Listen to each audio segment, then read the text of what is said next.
Mic check, mic check, mic check.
got to stand up strong. Think the truth about themselves to understand what went wrong. I know we can find a way. I know we can find a way. I know we can find a way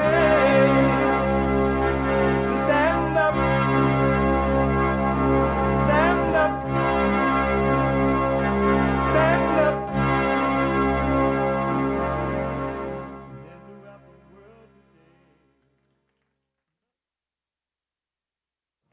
Uniting the races with truth instead of dividing them with lies.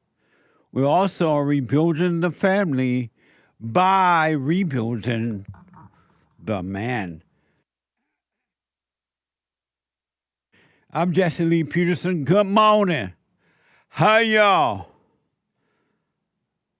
It's Tuesday again, and you can get involved by calling 888-7753-773, 888-77-JESSE, Jesse, Jesse.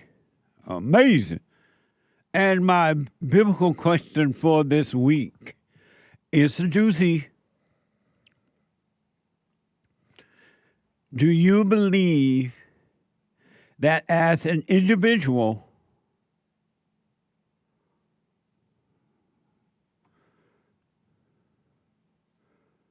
let's see here, so a word was taken out. Do you believe that as an individual, oh, what happened to you? Oh, I see, yeah. Thank you, Derek. Do you believe that as an individual, do you believe that you can, as an individual, live a life without judging yourself or others again? Do you believe that you, as an individual, can live a life without judging yourself or others?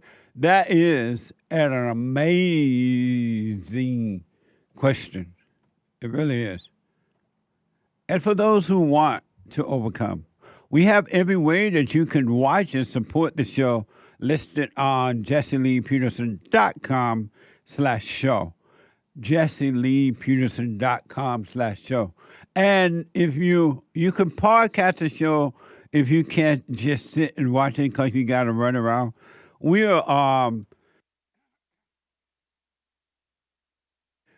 are heard around the world by everybody and their mama Monday through Friday, right? So different time zones for different people.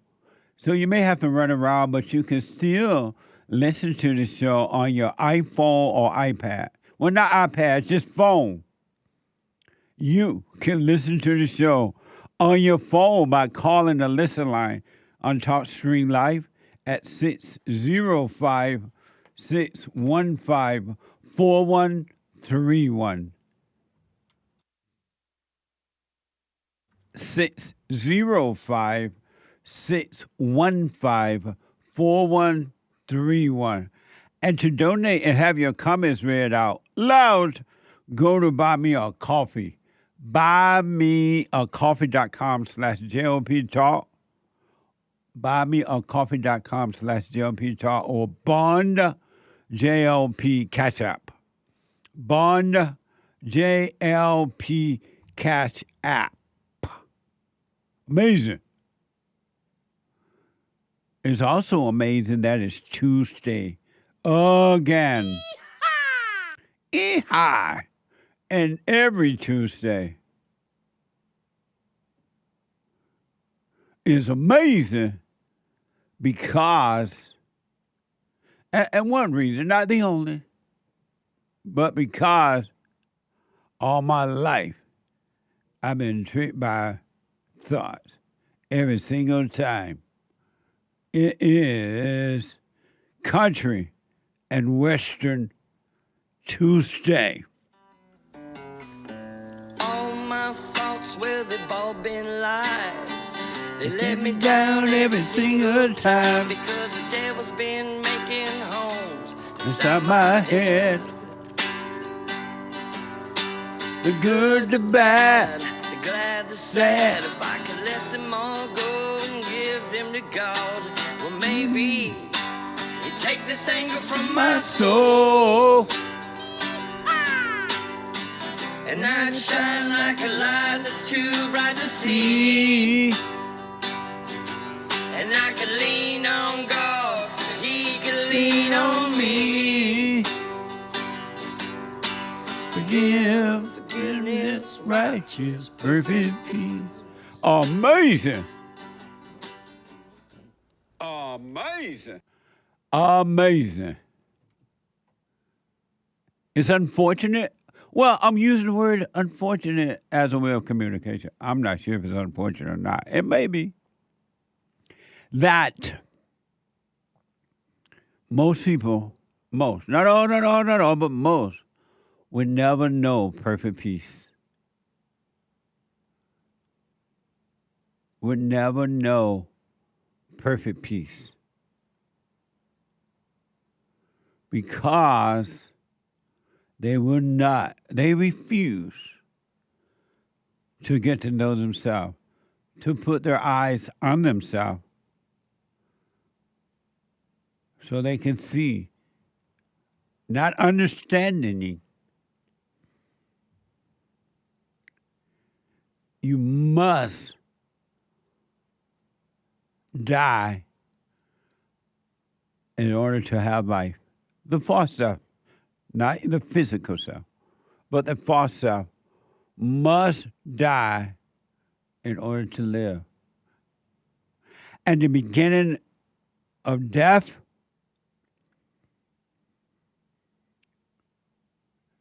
the beginning of life is the awareness of death. The moment you sincerely become aware of the death that lives in you, that's when you begin to live. And that's amazing. But most people don't want that. Most people do not want that. You tell them over and over and over again, the way out is to become aware of the not you. To become aware of the not you, that revenge that you have in your heart, that angry nature. Just become aware of it and just watch it. Stay aware of it. And it will depart from you and go find a home inside of someone else. It's like somebody moving to your house, and after a while they become a nuisance, irritating, overreacting, angry, lonely, scared, whatever. And they become a nuisance. And you're like, I want this person out of my house. But you're too afraid to face them and tell them. And so you suffer. And likewise, someone has made a home inside your mind and your body. And they are a nuisance. They overreact. They bring fear. They're lonely.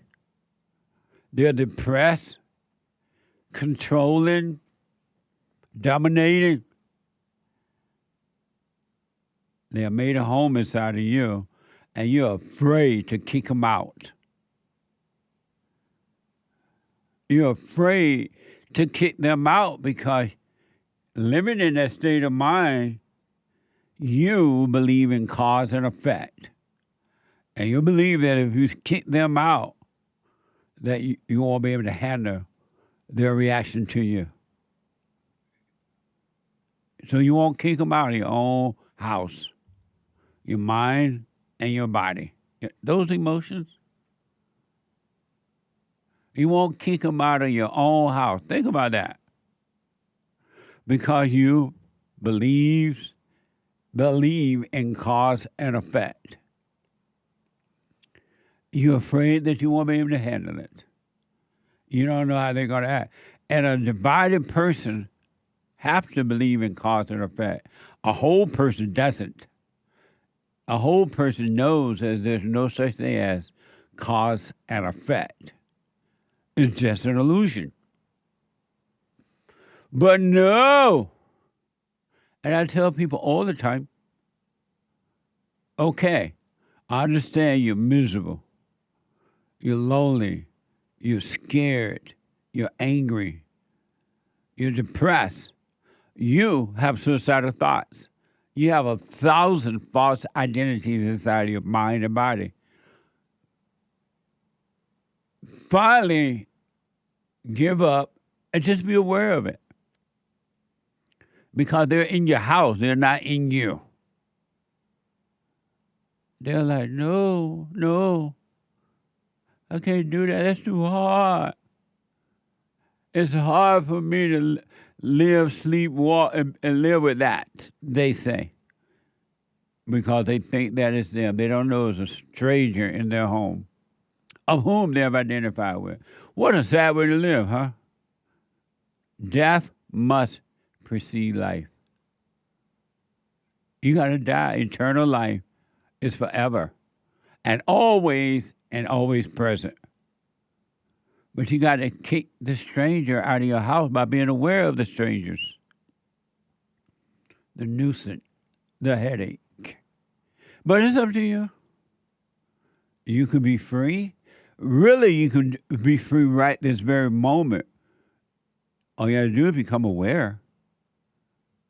That's all you got to do. But no, you prefer unconsciousness. You prefer to be asleep. All of your pain that's inside of you is not due to anyone else except that you are asleep. Your anger, you're worried about what others think and say about you. You're talking about others. You're trying to get along with people. Your desire for friendship, relationships, and ships is all inside of you. But you won't face it. You won't be aware. You have refused to stay present. I'm like, all you gotta do, this is your theme, for example, is to practice present so that you won't be asleep. Eyes are open, but you're asleep. Your brother, hoop and holler, lift up holy hand, Allahu Akbar, praise Mary, John, and Paul.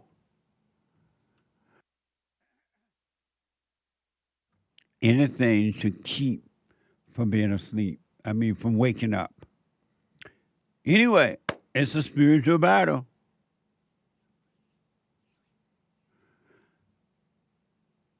So Fox News is reporting that former Vice President Dick Cheney expired.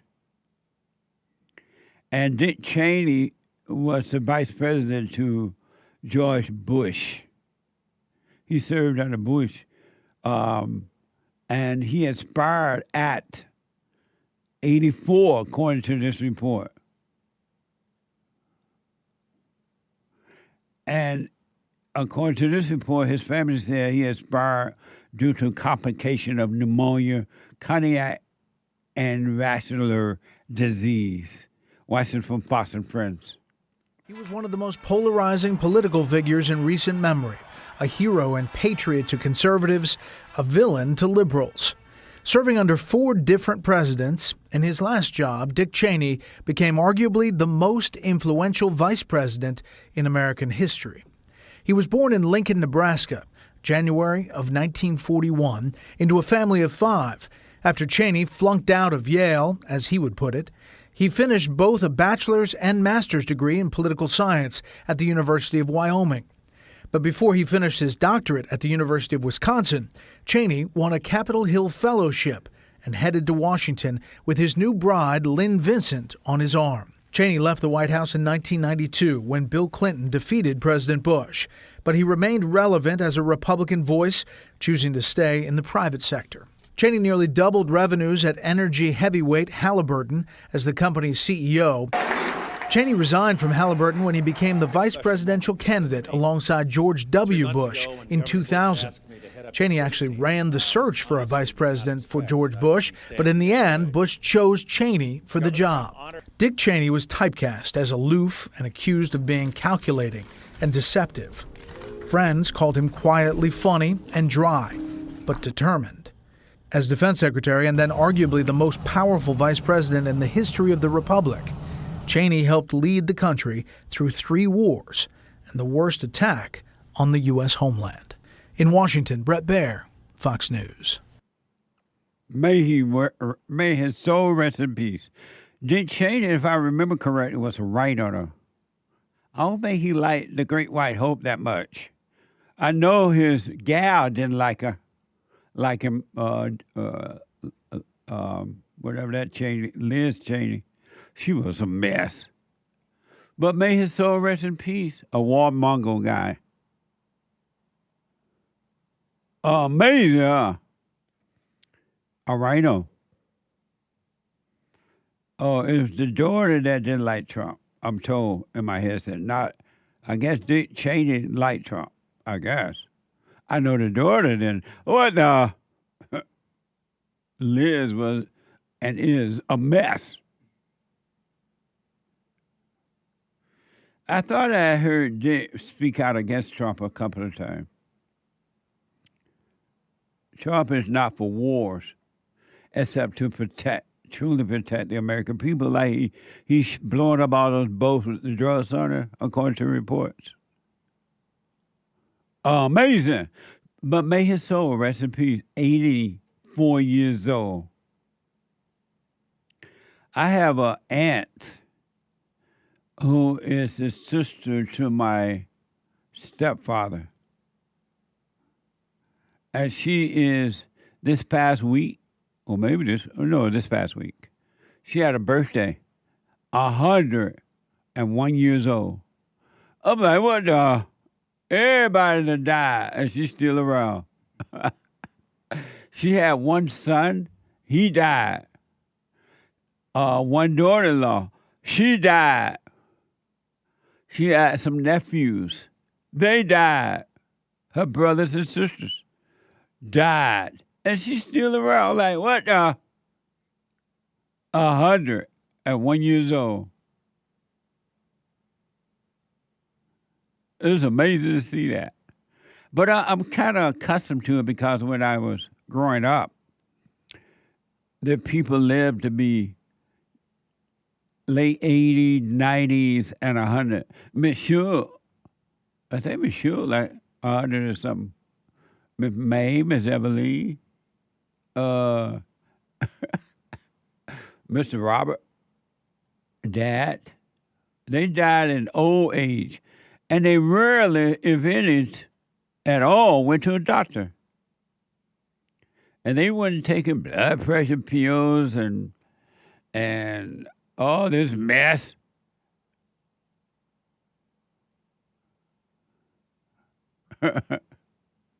Oh, God. I remember when Miss May finally died, she had moved to Florida, I think, from Alabama to Florida.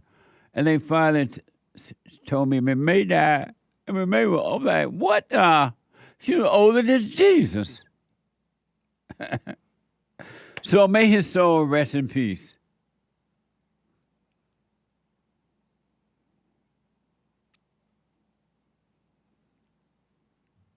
Amazing, huh? Kids today suffer from plastic and 5Gs. What's 5G? Cell phone tower stuff. Oh, cell phone stuff? Yeah, high bandwidth cell phone signal. Really? Well, no. But anyway, may his soul rest in peace. This is hell on earth. It really is. Working through human beings. Can you imagine? Think about this for a minute.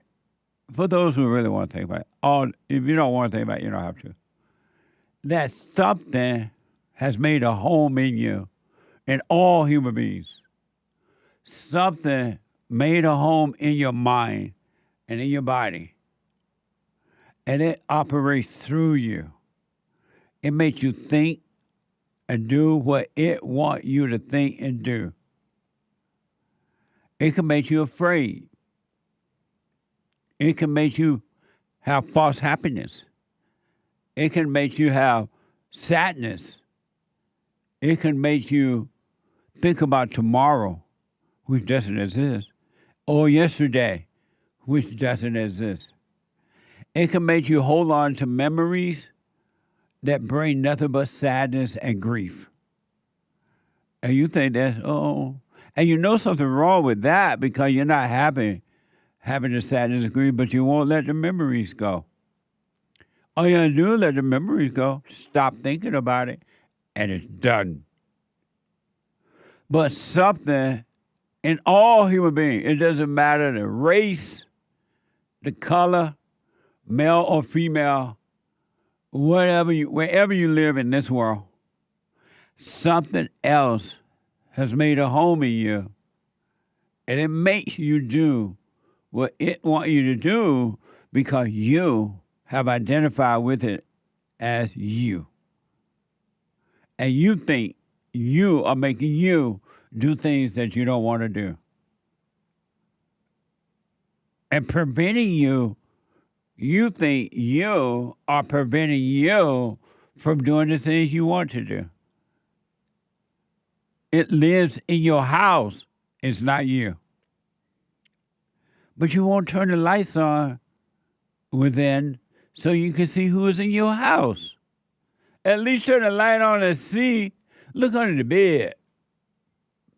Look. Turn the lights on. Consciousness. Awareness. Amazing, huh? This is hell on earth. You don't have to wait to die. You know what hell is already. Look inside of you, and you'll see hell. You will see hell because you refuse to see heaven.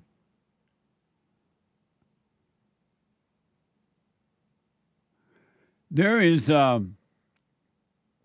nowadays when you go to the gym or you're at school or you go to college or wherever you go, it's not uncommon now to look around and you see a male in a woman's bathroom, locker room or whatever, or a woman in a male locker room. It's so crazy because they have this transgender thing they have approved as being normal. It's been approved. And so if you complain about it, you get in trouble. This is hell on earth inside of human beings. Right Angle News is reporting that a gold gym in the Bronx is under fire after staff revoked a woman's membership and escorted her out with police after she bravely confronted a man pretending to be a woman in the woman's locker room. Watch this from X.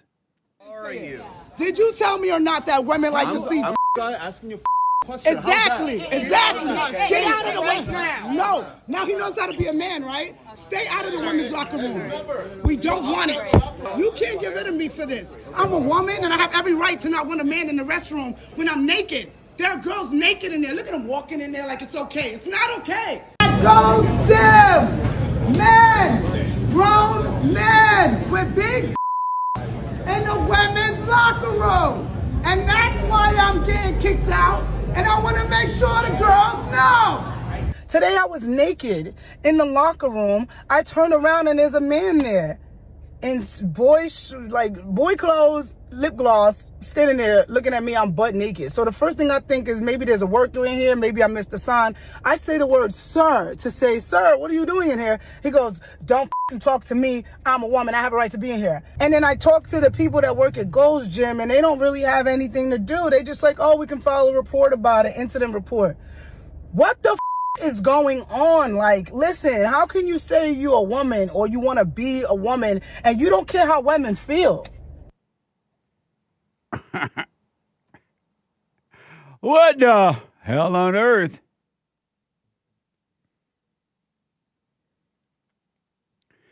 Hell on earth. It's just inside of human beings.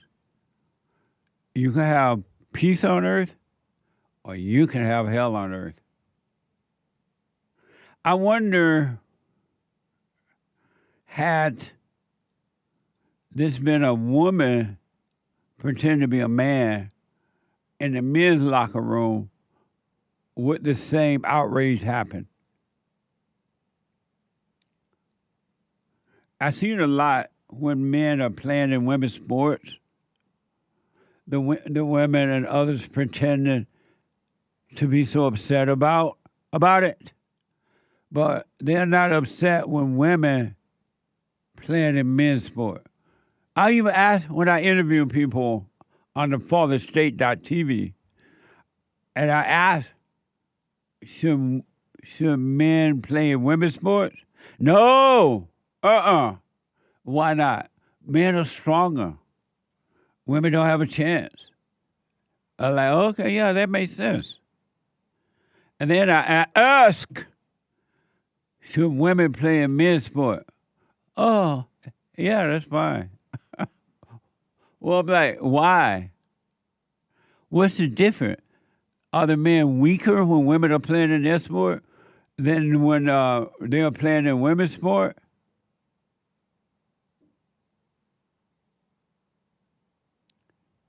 What's the difference? They're afraid to say that a woman shouldn't play in the men's sport. A woman shouldn't be in a men's club. It's the darndest thing I ever seen, but it's hell on earth, and I understand it. And this is not just coming from liberal women. This comes from so-called Christian women, conservative women, too. They are not for men. And you can bank on that. But it's hell on earth. And it's going to get worse. Unless the human heart changes. And I don't see that happening anytime soon. Some are waking up around the world. I talk to them all every day in counseling. And if you want individual and family counseling, go to rebuildingtheman.com. You can make an appointment or call 800-411-BOND. You may need just one session. Sometimes people get two, or sometimes they want follow-up. But it's up to you. It's the same deal around the world. And that's why I want you to know, when you blame others for your feelings, the thoughts and the feelings that you have, you're weak, poor, pitiful, poor excuse of a victim, and you're a dangerous person. You blame somebody else. Blaming is not going to get you any freedom at all. 888-7753-773. A quick break. Back in a moment.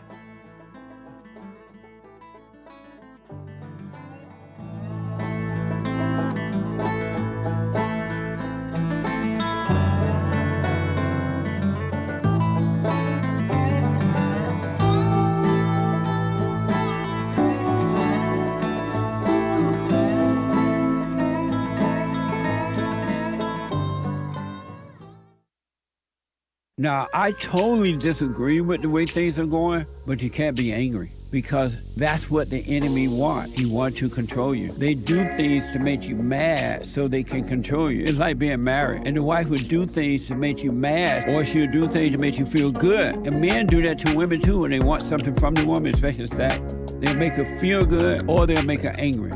And the woman's gonna have to say, you don't want to be angry. You want to speak up. You want to disagree with what's going on. It's wrong, but do not be angry. Then you won't have fear. You won't have doubt. You won't have worries. You'll be able to see, but you got to stay away from anger. That's why you must forgive your mothers and your fathers so that you can overcome the spirit of anger. It's a spirit and it's wicked. Nothing good in anger because it has no love, folks. You need love to defeat evil. And love is not a weakness. It's a strength. It's from God. It's His nature.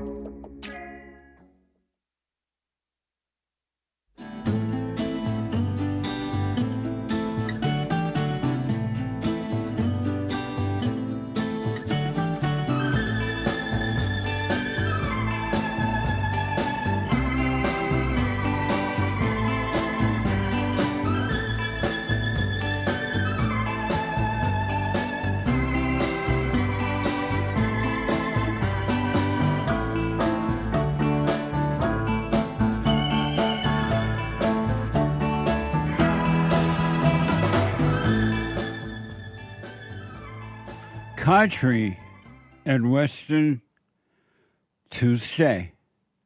And Beyonce ain't country and Western Tuesday. I know country and Western. And Beyonce ain't country and Western. What the?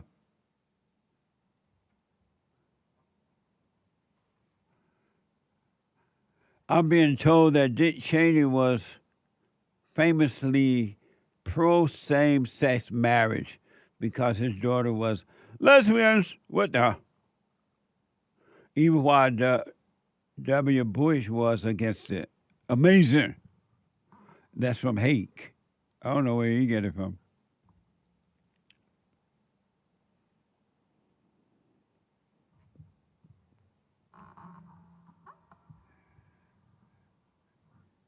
Amazing. Announcements. The men's forum this Thursday. It is the first Thursday of the month. The first Thursday of the month. Already at 7 p.m. men's forum. And for those who are just tuned in or just heard about ladies forum every third Thursday of the month. Thursday of the month at 7 p.m. And for personal shout-outs, and I will do them for you. Birthday shout-outs, weddings, encouragements, whatever. Go to cameo.com/Jesse Lee Peterson. cameo.com/Jesse Lee Peterson. Whatever the shout-out is. And check out our merch. Amazing merch. Paichi's Coffee. I have my own coffee now. What the? Paichi's Coffee, mugs, t-shirts, hoodies, and everything. Every dime we get goes back to the nonprofit. So thank you in advance for helping us help. But the merch for helping us help others. But the merch is all worth it. It's beautiful. When she crying, she lying, Tom like a mug, all kinds of stuff.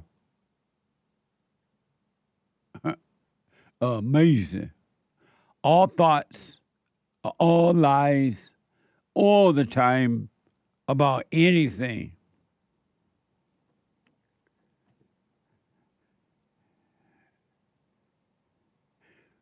All thoughts are all lies. And it's the end of the year is coming up. But anyway, check out JesseLeePeterson.shop. JesseLeePeterson.shop or RebuildingTheMan.stores. RebuildingTheMan.com/stores. RebuildingTheMan.com/stores. And it's the end of the year, so make donations to Bond. It's a nonprofit, tax deductible. We have been doing this for 35 years now. It's amazing. Thank you for helping us to help others. And a lot of you are helping us without me even having to mention. Thank you. But some people need reminding. Oh, I forgot. I'm sorry. So that thing about Dick Cheney supporting or same-sex, so-called same-sex marriage, is from the Christian Post. They reported that about Dick Cheney back in 2012. ABC in 2004, former Vice President Dick Cheney publicly voices supportive stance for gay marriage equality, whatever that means. So yeah, but may his soul rest in peace. 84 years old. As Hake would say, gone too soon, whatever that means. 84 doesn't sound soon to me. But maybe. I have an aunt who is 101. So you may be right. 84 is a little soon. Let me go to the busy phones here.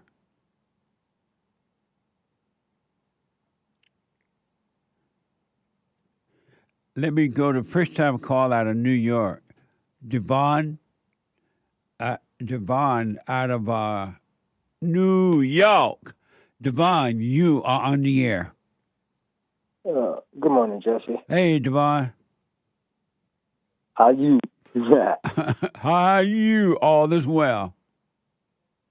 All right. So I had a question about the silent prayer. Yes. So I've been listening for a while, like a long while, but I've only taken it seriously the past couple of years. Uh-huh.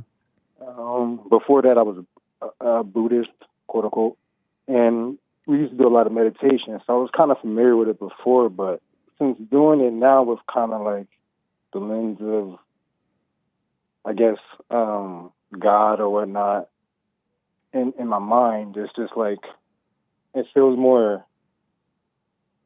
effective, if that makes any sense. It like, does, absolutely.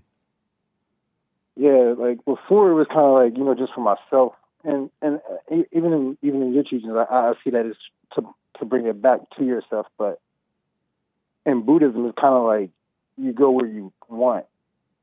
And with this viewpoint, it seems more like it has like a ground. But anyway, I want to get to my question. So I have been doing it every day and every night, more or less. I do it like every day. I work overnight, so sometimes I find myself in the middle of the day having to do it. Right. And recently, I've been catching myself like in my thoughts, but like I just catching myself, and then it'd bring me down a whole other rabbit hole of thought, and then I'm just kind of there in and out of thought, looking at them and whatnot. I'm trying to, and I understand that it's just my imagination going over time. But I guess my question is like, and I know you say you don't understand I have an end date or anything, but is that how it's supposed to be? How it's supposed to feel? Because, like I said, I constantly catch myself going into the thought, and I see it, and I know what it is. I'm able to label it, but then it just persists, and it don't stop until I finally until I sit down again and just kind of like shut out all the noise. And how do you shut out the noise? Usually I literally just shut off everything. I sit quietly, because it used to be when I was younger, like I could watch media, I could watch everything, and it worked as a distraction. And it would keep me like away from these thoughts. But even now, it's like anything I watch, for the most part, it kind of just brings it right back. The music, every song becomes about me or my situation. I'm watching media. It makes me feel like, what's going on? So I just completely shut everything off if I have to. For a while, I was even listening to like brown noise, where it's just like static. It kind of helped me just take the edge off. But even that was kind of like, even to I have to admit, was a bit extreme. So. And so your question for me is what? I guess the wrong question is, when does it end? I think that's even biblical assignment is we just don't yell out, when will it end? And been seeing myself doing that a lot. And why? And you yell out, when will it end? I don't yell it out per se, but I'm in my. I say it in my head like, when will it stop? Like how much longer will this keep going? Because I'll see it, I'll know what it is, and I'll be like, what? I understand. And when you're saying, when will it end, who is saying that? I was hoping you wouldn't get here. There's so many questions that I could ask. Well, not questions. I'm not that smart. But there's so many things that I think about when you go down this line, and I know I'm not even answering it now. When I think about who I am, I think about me who was observing all this, I guess. But when you're saying, when will it end? This is too much. This is painful. Who is saying that?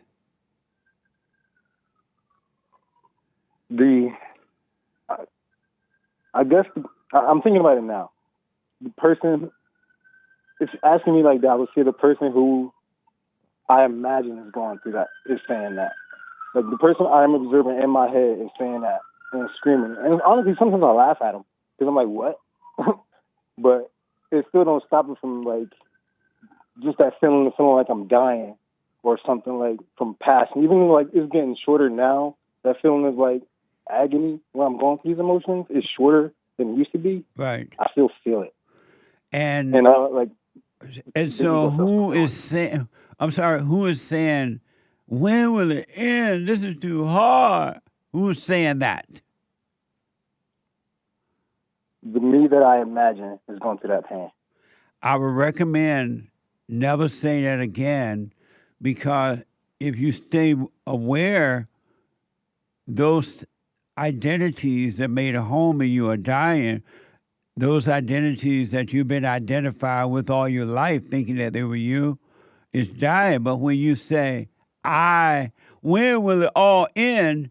You are saying that this is happening to you, so you're creating another false identity, and that's what they want you to do because they do not want to depart from your house.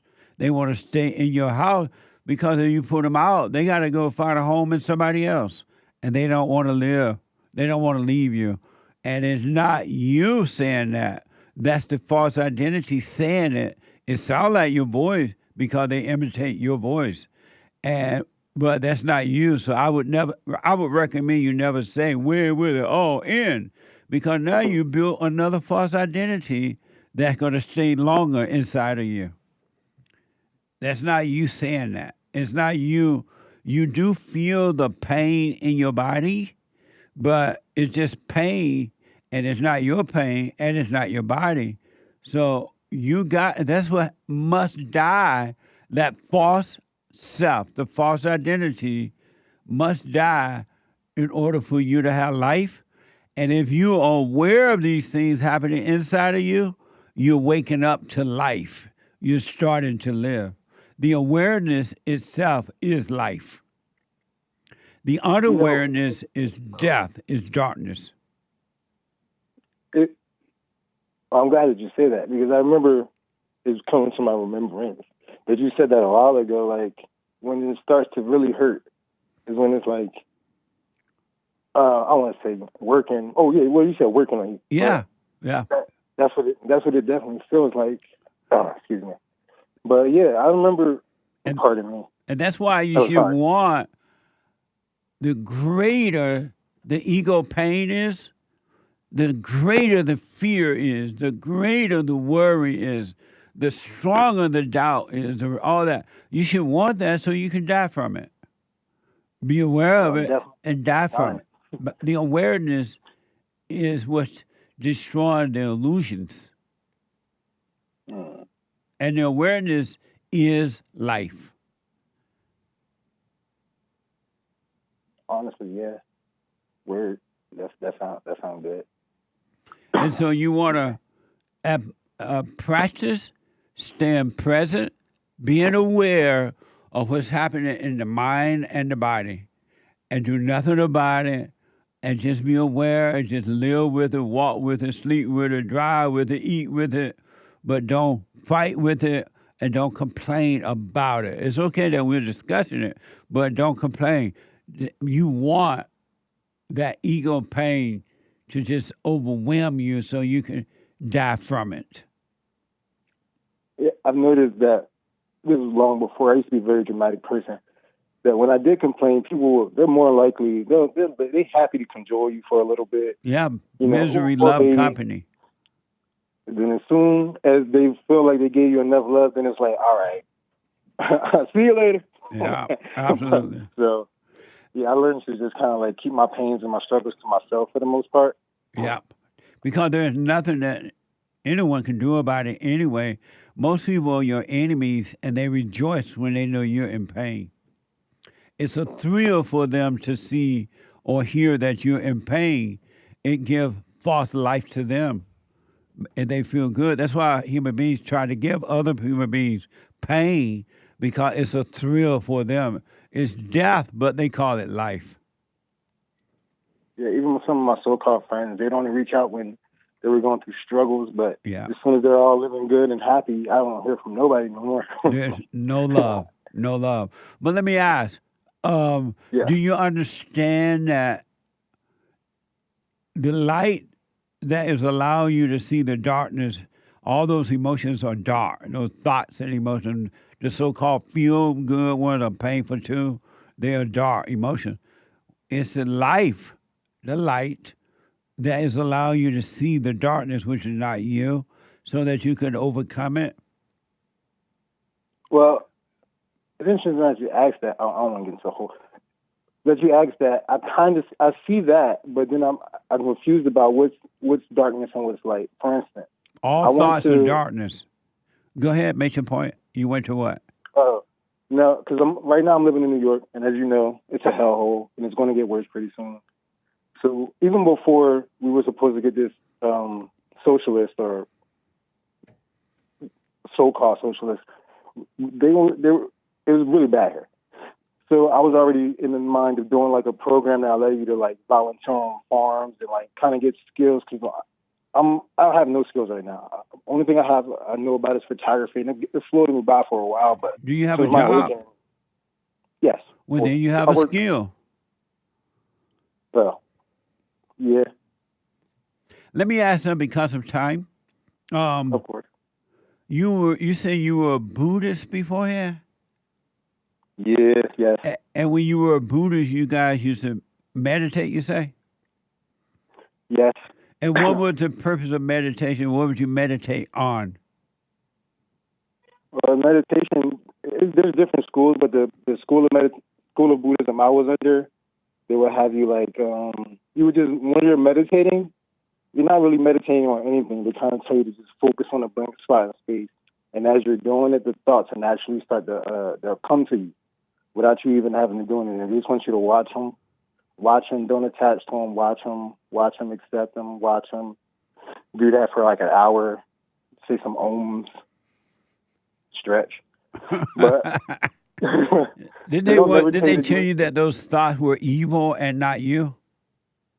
They tell you that they're evil, but they also tell you that they are you. Like they tell you that Mara and his 3 daughters, they come from outside of you, but they're also a part of you. But they're not coming from outside of you; they're inside of you. That's the problem. Yeah, usually he'll come as like how you know Satan's voice is the voice inside of your head. They'll usually come outside externally as illusions and some kind of enticement to pull you away from the path, which is in Buddhism just not sitting in silence, but sitting with yourself. The Buddha person or people, do they believe in God? Or do they believe there is a God? That's where the split comes in.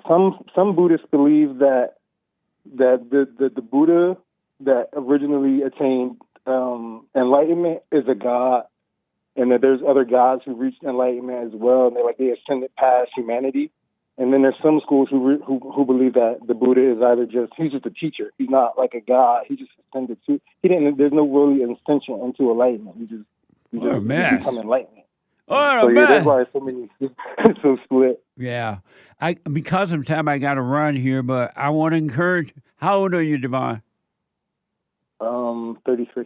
I want to encourage you this time. Stay with it, and just stay with it. And I want to encourage you to give up trying to fight those demons inside of your mind and emotions. They are truly demons. They're evil, and they made a home in you when you were a kid, when you became angry. When you became angry. So I want you to encourage you to watch those demons. Do nothing about it. Don't call it you. Live with them no matter how painful. And when they get painful, when it becomes very, very painful to the point where you want to cry out, when it ends, don't cry out. Be glad that it's painful so that you can die from it. And so, because it's the false self, it's the illusion, it's the nature of evil that would eventually depart from your mind, and you would never have to deal with them again. It'll be all gone. You will have a clear mind. And you will have a clear mind in everything that you do. But you got to let the light clear the darkness, take the spirit of darkness away from you. That makes sense. Well, I don't want to take up too much more of your time. I felt like you had a question. Yes, I did forgive my mom. Oh, yeah, I was going to ask you that. You went to your mother? I was living with her at the time, so it made it easy. And so what did you say to her? I said, I forgive you for everything, we went through growing up. I understood. I understand now, like, especially this is after I did some adulting myself. I was like, I understand that it could have been difficult or whatever. And what was her response? She seemed my mom's very, I get a lot from my mom. She was very dramatic, so she was just kind of like, she started tearing up, and she was very grateful about it. And she was like, I just wanted to get my, I'm like, you know what I'm saying? So yeah. It was all nice. She was nice about it. And how about your father? My dad, it's funny because I tried to do it the first time, he kind of just brushed me off. And then the second time, I had him on the phone for a little bit, and he was like, yeah, I ain't worried about all that. So it was just like water under the bridge. Like, it didn't even matter. Nice. Well, as long as you forgave him, now all you have to do is go about your life, and while going about your physical life, be aware of what's happening inside of you, and you will die from that. But you got to let the light shine on you. You got to be aware of it. So if you go unconscious by falling back into the imagination of the thought, just come back to being aware of where you are and what you're doing. Always be aware of where you are. And then you can't go wrong. Thank you, Jesse. All right. I heard the music. So what? I said I heard the music. I heard we got to move on music. Yeah, it's the end of the show. Call me again. Let me know how it goes. For sure. Thank you. All right, buddy. Amazing. Super chat. Derek, 5 copies. Can one forgive their mother or father if both parents are dead? Also, does one have to be baptized to get into heaven? No, you're now baptized of the Spirit. If you want to get water baptized, fine, but it's of the Spirit. We'll have to finish when we come back. Let me take one break. Back in a moment. The hate news, not the fake news. Thank you for your support. I'll be back in a moment. Christmas is coming up. Thanksgiving and Christmas and New Year's, all that coming up. I have some amazing books that would make for excellent gifts. I have the Antidote, Healing America from the Poison of Hate, Blame, and Victimhood. And then Rage, From Rage to Responsibility. Check it out. Scam, How the Black Leadership Exploits Black Americans. And last but not least, a little small pocket guide, the 7 guaranteed steps to spiritual, family, and financial success guide. Just a little thin piece of book, but it's so good. So check them out. You can go to rebuildingaman.com or call 800-411-BOND, 800-411-2663. And I can sign them if you order them that way. If you don't want me to sign them, no problem. You can order from Amazon.com, all right?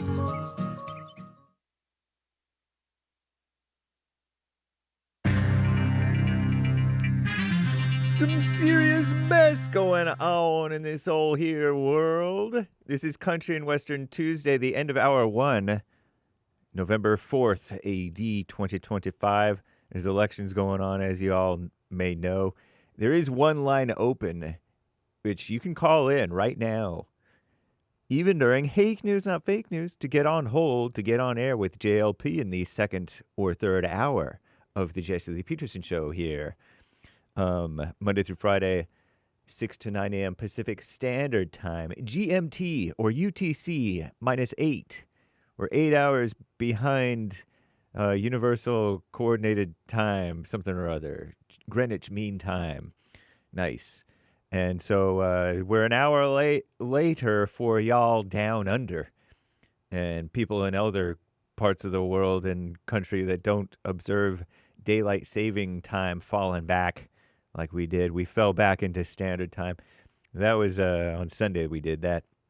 Anyways, Commie Nonsense Network, CNN reports there's a bunch of elections that they're closely following because they're communists. They believe in government, not God.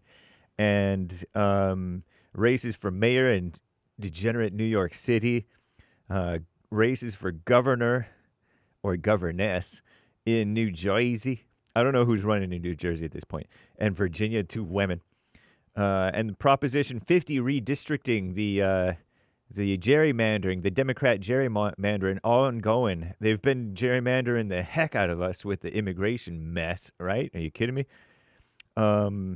In California here. So what a mess. New York City voters will choose their next so-called mayor today, closing out an eventful campaign with the Democrat nominee, Zohran something Mamdani. He has some, whatever, Muslim-sounding name. Independent candidate Andrew Cuomo. He's a real Democrat, a bad Democrat, according to Trump, but Trump endorsed him. And Republican Curtis Sliwa.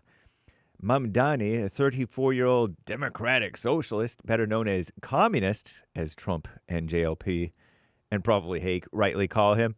He's leading in the polls. Electrified young dumb voters. Shout out. Don't say dumb kids. But has come under fire for a lack of governing experience and a lack of any sense whatsoever. Anyway, on Monday, President Trump urged New Yorkers to vote for Governor Andrew Cuomo, former governor. He stepped down because he was Me Too'd. It was a phony Me Tooing, saying he has a record of success. Cuomo dismissed Trump's endorsement, insisting the president was simply opposing Mamdani. Cuomo was like, I can stop Trump. Mamdani can't. Ridiculous, huh? New Jersey, Democrat Representative Mikie, Mikie, M-I-K-I-E, Sherrill, S-H-E-R-R-I-L-L, never heard of him or her, faces Republican Jack Ciattarelli, pardon me, Italians, that looks like an Italian name, Ciattarelli, in the race for New Jersey governor. Shout out, Jersey. Ciattarelli has leaned on his support for support from our greatest president, Donald J. Trump, in the traditionally Democrat-leaning state. Remember Chris Christie, the fat rhino? Shout out. I like Chris Christie, sort of. Was running that state, and he hugged Obama. Rhino. Anyway, emotional. So we'll see what happens. He's repeatedly praised the administration's policies on immigration, tax reforms. Several high-profile Democrats, or at least a few, including Obama, supported Sherrill, Mikie Sherrill. It's a woman, front runner in the race. We'll see what happens, right? And Virginia, Winsome Earl-Sears, that black female, former lieutenant governess, is running against Abigail Spanberger. Born Davis, Abigail. And so we'll see what happens. The Democrat female may win. In California, Prop 50, we're supposed to vote no on 50 if you're a Christian, if you're a decent person, if you're white, if you're a man, or if you're a woman who doesn't hate men, vote no on 50. Nice. I'm James Hake. Now back to JLP. Hour 2.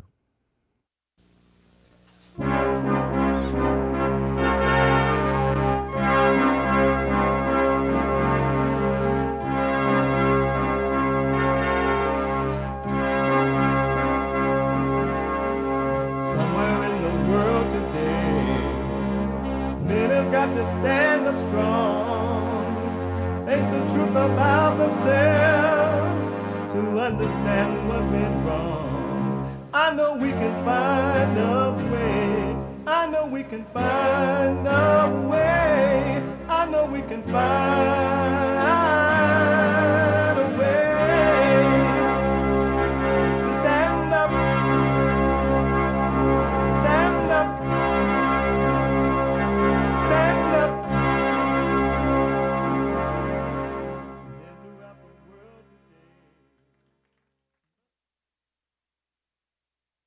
Uniting the races with truth instead of dividing them with lies. We're also rebuilding the family by rebuilding the man. Good morning again. It's Tuesday, and you can get involved by calling 888-7753, 773-888-77-JESSE. And my biblical question is amazing this week. Do you believe that you, as an individual, can live a life without judging yourself or others again? Do you believe that, as an individual, can live a life without judging yourself and others ever again? Isn't that amazing? Yes, Jesse, that is an amazing question. We have every way that you can watch and support the show. Listen on JesseLeePeterson.com/show. JesseLeePeterson.com/show. And if you're got to run around, you just can't watch the show, you want a podcast, you can. But you can listen on your phone, no matter where you're at the gym or you walking or running, or you're making breakfast, lunch or dinner. It may depend on what time zone you're in. Or wherever you are, you can listen on your phone. It's been made possible by calling the listen line at 605-615-4131. 605-615-4131. And to donate to have your comments read out loud, and we are going to get to your super chats. To donate and have your comments read out loud, go to buymeacoffee.com/JLP Talk. Buymeacoffee.com/JLP Talk or Bond JLP Cash App. Bond JLP Cash App. It's Tuesday. And Tuesday remind me of growing up on that beautiful plantation down in Sweet Home, Alabama, where we couldn't get anything on the radio but country and Western music. So every Tuesday is and will always be country and Western Tuesday. Bring back, oh, bring back my country to me. Bring back my country to me. What the? Who let the dogs out? Amazing. Amazing. Country and Western Tuesday is a spiritual battle, a warfare between good and evil, right versus wrong. Amazing. Let me go. Oh, let me do this first. I want to catch up on the super chat. Super chats. Kevin on Cash App says, make it a beautiful day. Thank you, sir. What a beautiful day. It is a beautiful day. Thank you. Man says, how would doing math fit into thinking or not thinking? Practical thinking. God gave you a mind to do math, but it's a gift from God, not of you, of yourself. But you don't live by that, right? You do the math, and now you put your pen down and you're done with it. Amazing. Thank you. Truth for Jesus. Earth is not spinning. Ask yourself, are we really spinning 1,000 miles an hour? Triple question mark. Come on. What the? Thanks, Jesse. Stay with it. Stay with it. Stay with it. You're welcome. And the way you find out if the earth is spinning or not, stop gravity. Stop gravity and see what happens to you. You can prove it. Don't hold on to gravity. And you'll see. Thank you. Kelly, is having no feelings or thoughts toward family, friends, or enemies considered love? Having no, now it all depends on if you're faking not having a feeling. But if you overcome feelings by overcome thoughts, you're going to have perfect love for your family and all. It's going to be the right love, and it will not be emotional. It will not be emotional. God is a dispassionate God. He is not a passionate God. When you hear human beings say, oh, I'm so passionate, mean they're telling you they're one with evil and they're very emotional. Watch out for those people. Amazing. Thank you. Chris sent 5 Jesse Lee Peterson gift memberships. Thank you, Chris. That's amazing. Anthony gave a winky sticker face. Thank you. Amazing. Nice. David has been a member for 3 months. The best podcast on my iPad on this side of heaven. Stay with it. Stay with it. Stay with it. And Chris asks, what does King Trump have to say today? Jesse? I am glad you asked. And they call him king.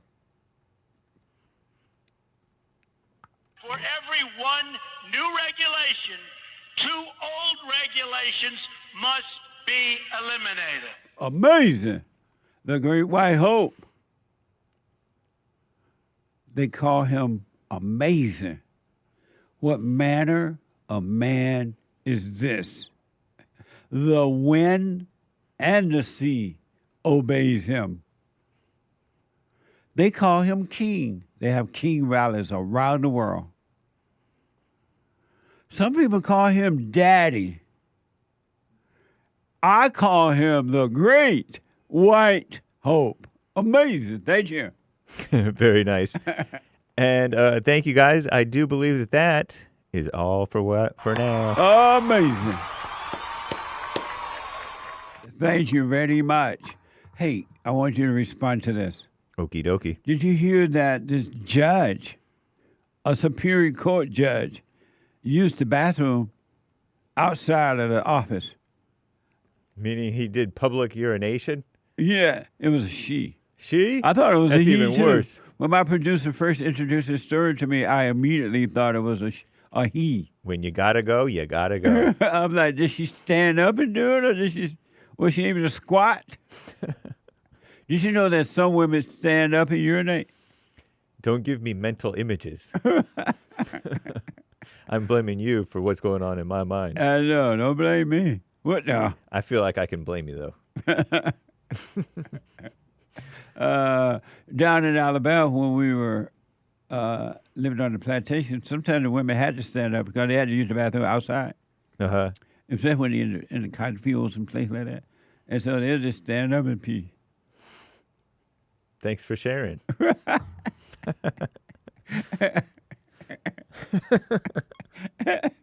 Why are you blushing? I'm not. So you look perfectly white. Uh-huh.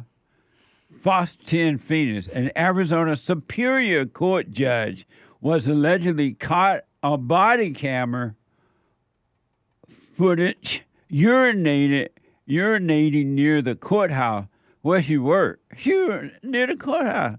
Did she know that somebody going to see her? Watching from 12 News. What are you doing? A Yavapai County Superior Court judge caught with her pants down. Why? What are we doing? Waiting for an Uber. This is disgusting. I'm waiting for an Uber. Okay, this is unacceptable. Where's your ID? Just a few hundred feet away from the courthouse, a Prescott police officer stopped Christine Schaff Olson for public urination. It was just after 1:30 the morning of October 4th, and Schaff Olsen appeared to be heavily impaired as she sits up on the bench and pulls her pants up. Layla, I'm a little drunk and I got to pee. You're singing Lady Annabella. I was going to ask if she had been drinking. I'm a little drunk and I got to pee now. At least it didn't look like it was in broad daylight. I'm a little drunk and I need you now. I'm proud of the cop calling her, saying that was disgusting. Her husband showed up and he was detained. Watching 12 News. Are you her husband? Yep. Okay.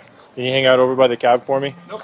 Come on. Yeah, you can, because I'm conducting an investigation. For what? Because I just saw her puking and urinating, exposing herself to several people. That wasn't her. The video That shows wasn't her husband, Jason Olsen, refusing to walk back to the cab, and then officers arrested him on charges of interfering and resisting arrest. 5:15, we're fighting. I'm not fighting. I can't breathe. Just take these. After her husband was detained, That way for you. Schaff Olsen seems to tell officers what she does for work. You know, my name is Judge Christina Olsen. But it's not acknowledged, and she's later cited and asked to go home. So you're going to have to sign it promising to appear in court in about a month. I'm a judge. I'm Judge Christina, and I can pee on this the bus stop. Okay. Following Monday, she resigned from her position. Watch this. All right. The following Monday, Schaff Olsen resigned from her position, saying in part, "My resignation comes after careful consideration of current physical, medical, and family circumstances. The Yavapai community deserves and has judges who are steadfast in their commitment to serving Yavapai County. Considering current events in my life, I believe it would be difficult to honor this commitment." Amazing. That's so white to resign after that. That's right. And not cry racism. Yeah. It's amazing how the husband going to show up. He going to be all tough. Right. Come on. What you say? Well, fortunately for them, they didn't have to go to jail. It looked like he got cuffed and detained, but he didn't end up having to go to jail. Yeah, and they sound like they both got charged for stuff because the husband was out of order. And I was surprised that she had a husband because she didn't look very, normal in her behavior. Wifely, yeah. She normal wifely. Wifely. Yeah. But right on for resigning and get a hold of your wife. It goes to show, even with a superior court judge degree, you still need Jesus. That you do. You still have conflict. So if I don't know, according to the story, I went there, right? Let's say she's drunk on the bus stop to a point she's throwing up and peeing. That means she got a lot of conflict. And is lacking, perhaps, in judgment. Yeah, that's for sure. Yeah. What a mess.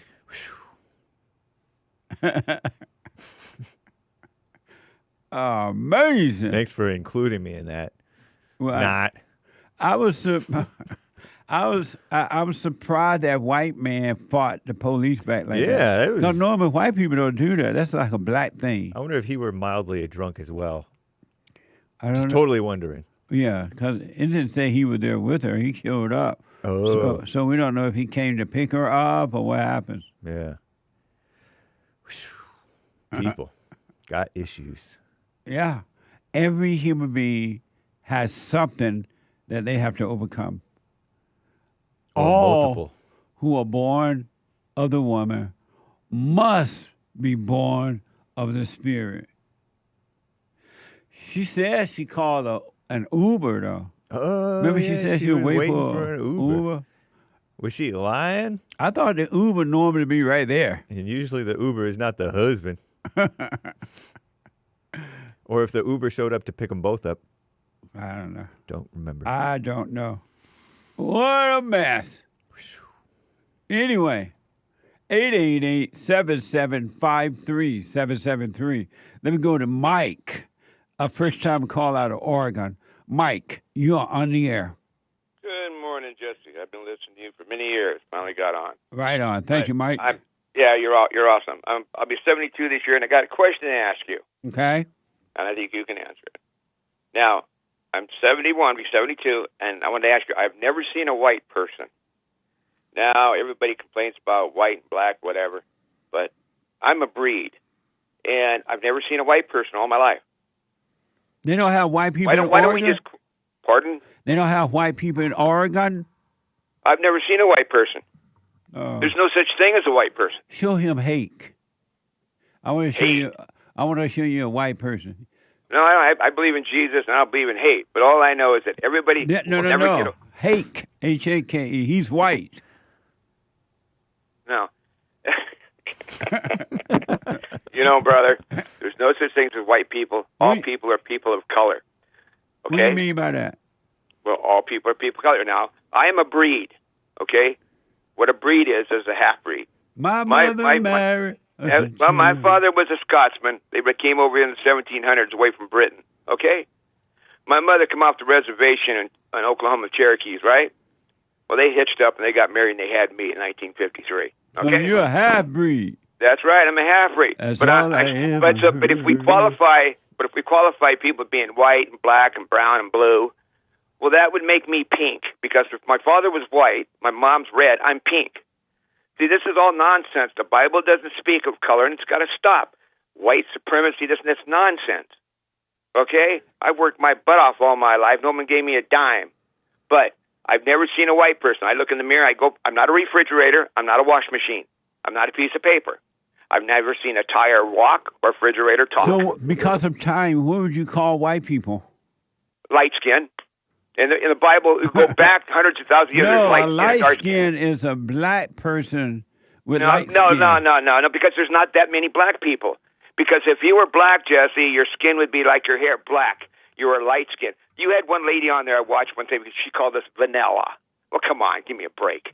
I'd like to calling you a chocolate shake.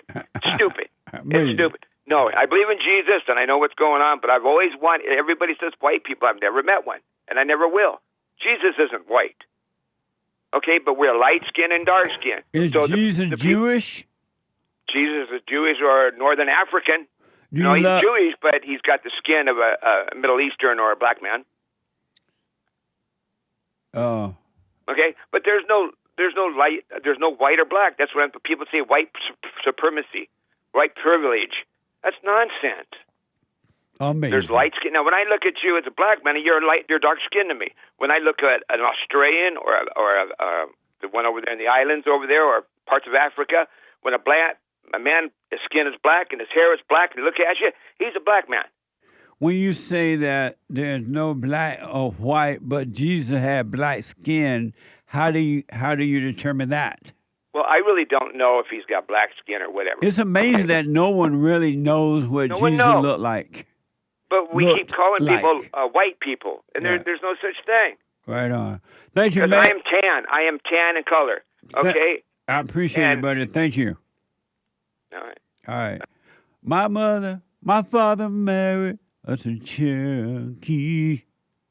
My mother, people were ashamed of me. Half-breed. That's all I ever heard. Half-breed. I love and hate the word. Both sides were against me since the day I was born. Amazing. Let me go to Australia. Heard around the world and talk to Mitt. Mitt, hey, Jesse, you're on the air. How are you, big brother? All is well. Awesome. Hey, the time has changed. Like in Australia, usually it's at 11 a.m. it starts, and then it goes to like 2 or 3 or something. And now it's starting at like 1 a.m. in the morning or something. Just do you change the clocks over in America like 2 hours forward or 2 hours back? Yeah, we go in some of the states here in the country. It's 1 hour backwards. 1 hour backwards. Oh, okay. And do you guys go forward or backward this time of year? Pardon me? In Australia, does the time go forward or backwards? Both ways. Forward in reverse. Hey, I know a lot of trippers, Jesse, and I know when you're talking about death, it's not death of the body, it's death of the ego. And that's what a lot of people got to understand. Some people get confused and they think you're talking about physical death, and you're not. No, Like, I make sure. That's why I always say. That's why I always say Yeah. I'm talking about ego death, the spiritual death, not the Yeah. physical. Yes, you're the most ego death-like person I've ever met. You know, that's why I listen to you. That's why I love you and that. You know, hey, I wanted to answer the question and that too. Can I answer the question? Do you believe that you, as an individual, can live a life without judging yourself or others again? No way. Even when I look at people, I judge them with my eyes, I judge them with my senses, I judge them with my smell, I judge them with the way they talk, I judge them with like who they chill with, I judge them with their group of people, I judge them on what they say, like, you know. So there you will can't never help be a but day that I will judge? be able to. Pardon me? You say you can't help but judge? Yeah, like you even looking at a person, ask chicks and that, you look at a person, you know if they're American or like, you know, or you know, not or not. Yeah. Well, I appreciate that, and I'll put my 2 cents. I want to respond to you what you said, but I gotta wait, and I'll put my 2 cents in on Sunday. Thank you. Awesome. Hey, and window panes making you happy. That makes me. And that was a good part of the story. I'm going to try and get some. Man, let me ask you this: do you spell your name with 2 T's? Nah, just one. You've asked me that before, but who's the other meat? Where does the other meat come from? I don't know. Now, okay, he just removed it. It's MIT. All right. Yeah, Thank just you, one. man. Just one. Just All one right. MIT. Yeah. All right. Thank you, buddy. I appreciate it. 888-7753-773. Let me go to Scott, a first-time caller out of Illinois. Scott, you are on the air. Hey, good morning, Jesse. Hey, Scott. I'm a first-time caller, and I just had some questions about, I wonder if I could get some advice about my wife. Okay. Problems I'm going through with my wife. All right. She a couple weeks ago tore all my stuff up, and I had to call the ambulance on her. I had to call so she'd go to the nut hut. And then she got out of there and she's staying with somebody else. And I guess I'm just wondering, how do I go about this? I think it's done. She called me last night. I just kind of want it to be done. You want it to be over? Yeah. And how long you been married? 5 years. So why don't you walk away from it? Well, that's what everyone keeps telling me to do, and but why, she why called. don't you walk away from it? You're not answering that.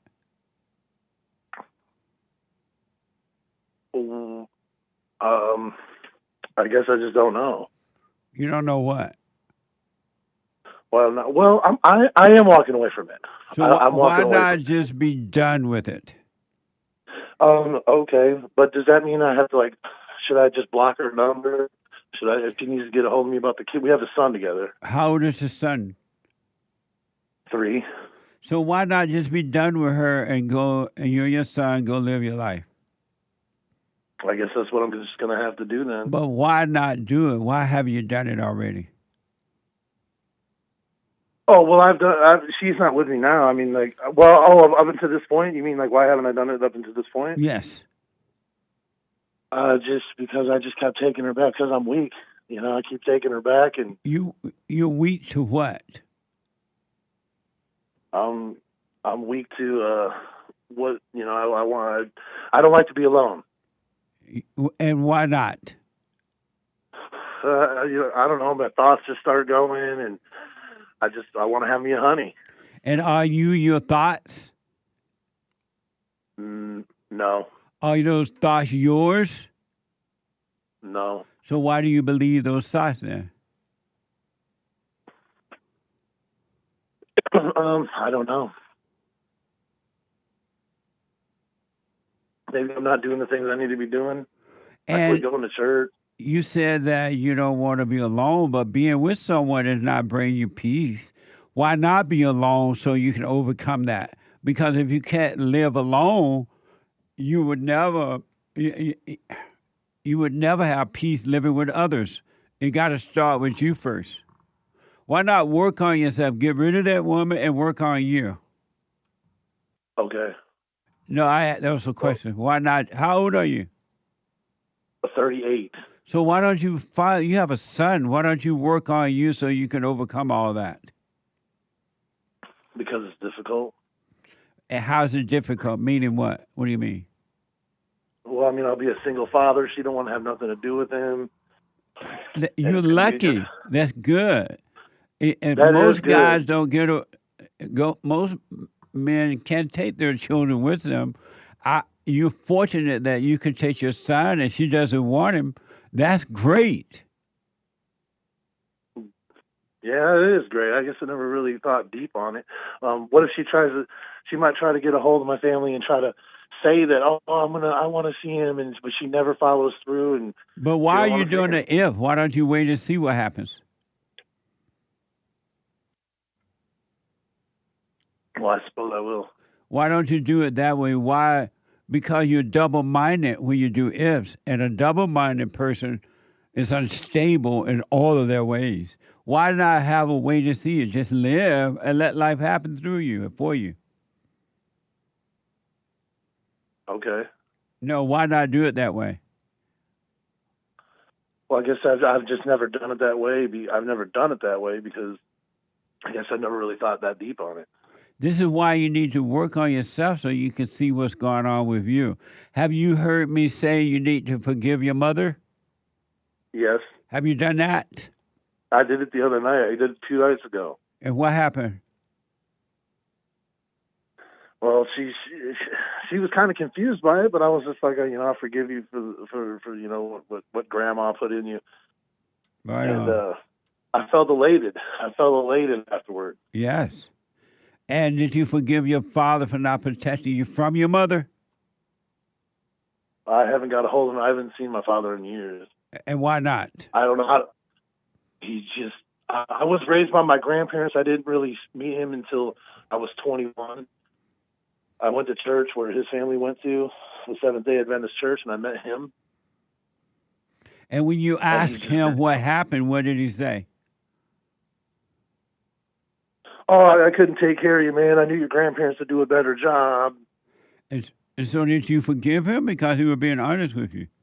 Well, I mean, I haven't talked to him in that long. I mean, at the time I did. I said, I forgive you. I understand. So I guess I did forgive my father, didn't I? So here's what I recommend. If you want to be free, be glad that woman is gone, and then start doing the silent prayer so you can practice being present with the truth. And the truth will make you free. Stay out of your head, stay out of thoughts, and just live your life moment by moment and let life happen through you. All right, then.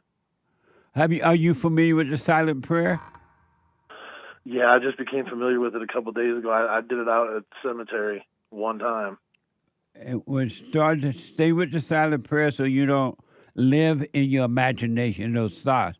Those thoughts are evil and they're not yours, and they'll make you feel like you're lonely, and there's no such thing as a person being lonely. It's an illusion. All right, then. And just forget about that woman, man. Don't worry about her. Let her go her way. Don't contact her or anything, and just live your life. You'll be fine. But you got to work on yourself. Absolutely. Let me know how it goes. All right, buddy. All right. Bye now. 888-7753-773. Super chat. Super. Truth for Jesus bought a coffee. Gravity is a rumor. Just like COVID, never been isolated. Gravity is not on any chart, never seen, only theoretical. Come on, man. Joe Biden voice. What the? Jesse voice. You're fired. Trump voice. Stay with it. Stay with it. Stay with it. Stay with it. Okay, let gravity go and see what happens. Amazing. Thank you. Steve, 40 coffees. Thank you, Steve. Jesse, wanted to say thank you. Everything you've done with Bond, reflecting. Life has changed. Amazing. We'll have to Back read in the a rest moment. later. Here's what I recommend. I invite you to download my silent prayer. I know some people have called in and they wonder if the silent prayer is working. And I just want to take a second and to tell them that it works. You just have to stick with it. Yeah. That's the first thing I started doing before I even forgave my parents. And I was so depressed and suicidal at some times that I just would have to stop in the middle of my job or whatever I was doing and go into the silent prayer. And it really does help. Like, I don't have those anymore. Amazing. You haven't seen anything yet. Doubt every thought. Bring every thought into captivity. Just let them all pass. Don't judge them. You haven't seen anything. It gets better and better and better and easier, easier, easier. So my gift to you, no charge, at rebuildingtheman.com/church.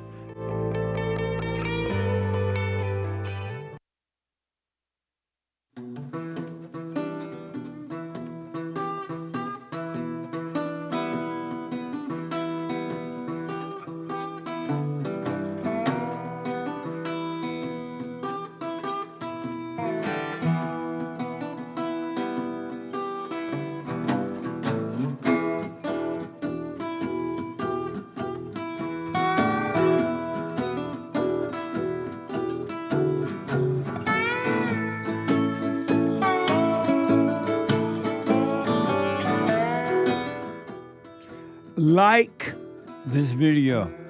Hit like right now as I'm speaking.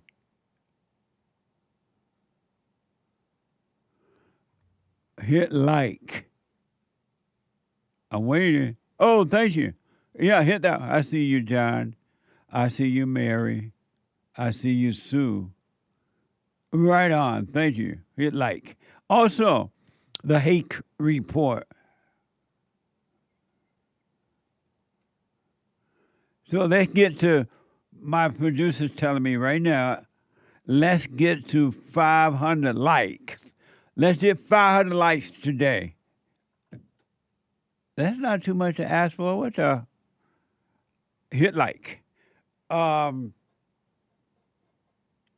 you, Derek. My producer, he black. The Hake Report is coming up at 9 a.m. TheHakeReport.com. From 9 to 11 a.m. Pacific time. And after the Hake Report, the American Anchor Baby. Energy all over the place. From 11 to 1 p.m. Pacific time. The American Anchor Baby. And support us on social media. We are on Jesse Lee Peterson on Instagram, JLP Tue on X, rumble.com. You got to know how to rumble. /Jesse Lee Peterson. Cozy.tv, where Christ is King. Christ is King. So like, follow, comment, subscribe. Let me go to AMIR out of New York. AMIR, you are on the air. Doing this morning? All is well, AMIR. Oh, good. So, I have an issue, and I'll kind of complicated, or maybe I'm making it complicated, but I'll be like super brief. But so my wife passed away 2 years ago, and it's just me and my son here now. And her family, I haven't visited her family more than like once in the last 2 years, but I haven't really felt like the desire to. Plus, I check with my son too. I ask him if you want to go visit your grandparents, and he never wants to visit. I know I'm making it sound like I'm leaving it up to him, but he honestly doesn't want to go. How old is he? He is 10. He just turned 10. All right, go ahead. Yeah, so he's witted enough to know like what he wants and what he doesn't want. But right. So the main question is, okay, so the reason I haven't been visiting is because they are like, I honestly just don't trust them. I just don't. They're like super Bible thumpy people, and they're like, they take the Bible literally. And, some of the reasons that they think that my wife was, she died was because God took her because he was ready for her, which, I don't believe. Right, exactly. So, Yeah, so I don't believe in that. Like, I don't believe that God works like that, but they do.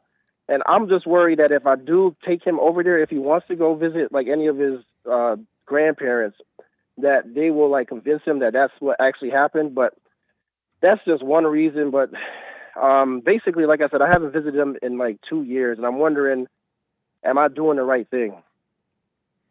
Well, why would it be right or wrong for you to visit them? You don't have to visit them if you don't want to. You don't owe them anything.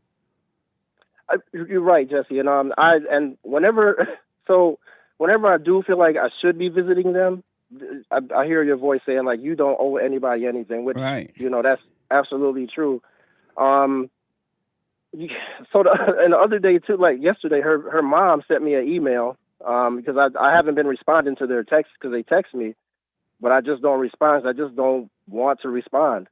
But the mom sent me an email and said, we really miss you, basically, and we wondering if you'd be open to come see us.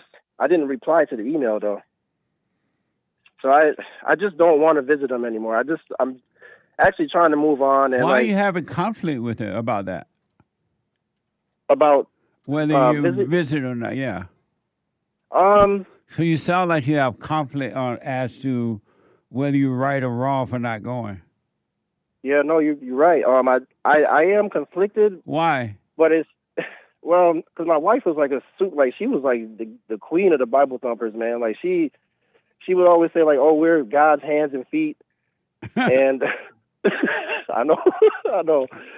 I used to laugh at her too, but she was okay in a situation like this. She would go visit everybody to see if everybody was all right. Where's your wife now? Oh, she passed away 2 years ago from she cancer. Did. So what does it have to do with you now?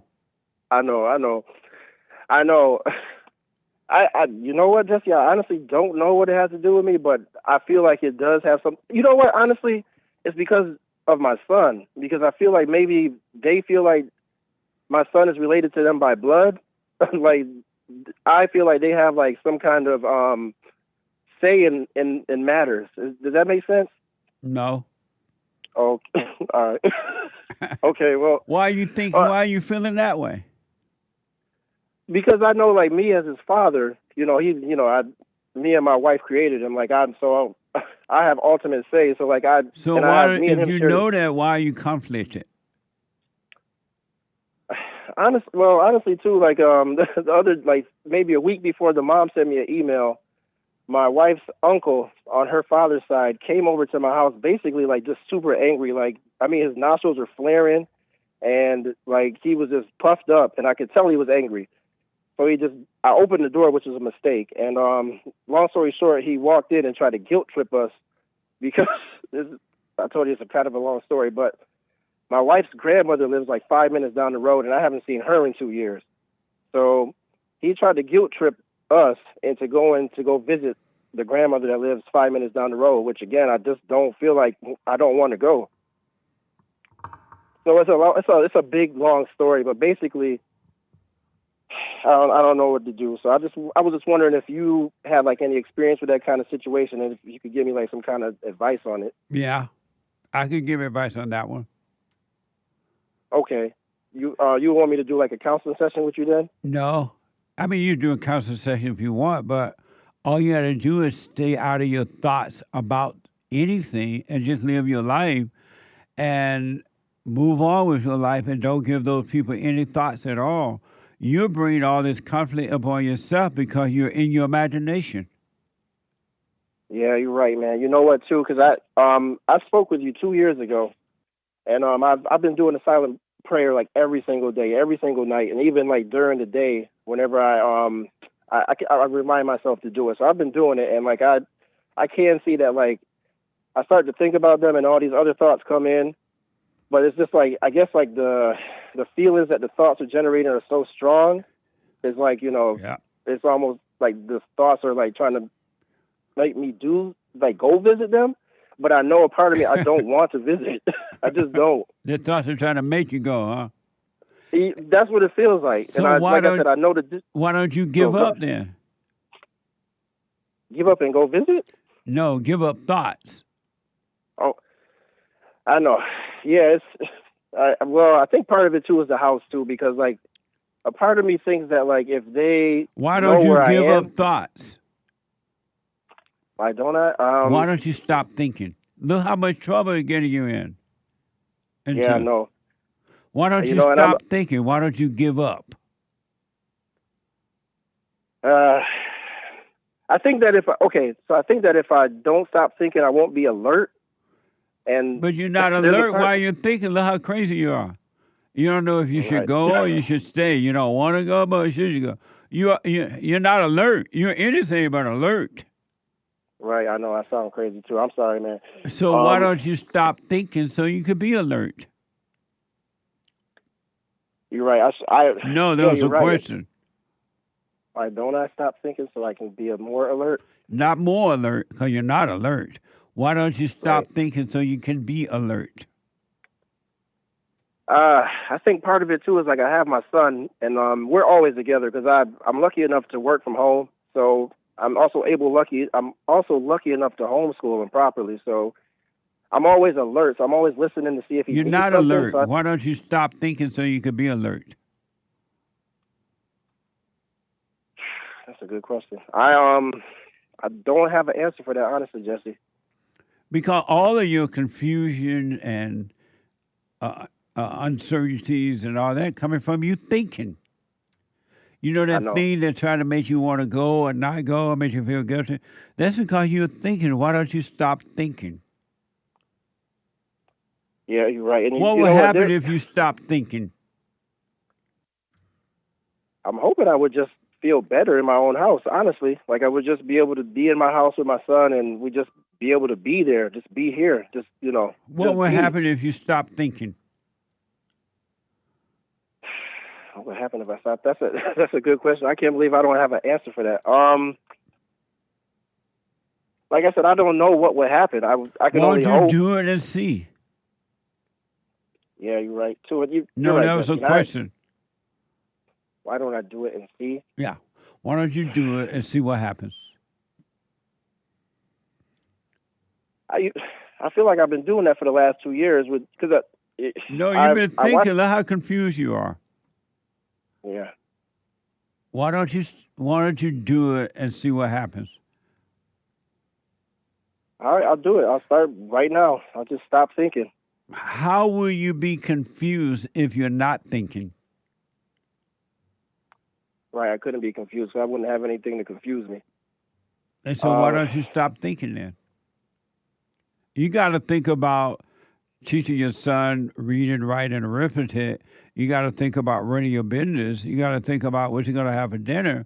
You need those practical thoughts, which are from God, but you don't need this other thinking that you're doing. Psychological, emotional thoughts are from hell. They're not from God. They're from evil. They are evil. Yeah, you're right, Jesse. And I guess I've probably been convincing myself that I've been doing good because, like I said, I have been doing the silent prayer twice a day, like every day. I guess you could say religiously, but every single day and even throughout the day. But stay aware. Be aware of where you are all the time. You're moving your hand about. You're eating dinner. You're walking down the hallway. Be aware of where you are instead into your head, not knowing where you are.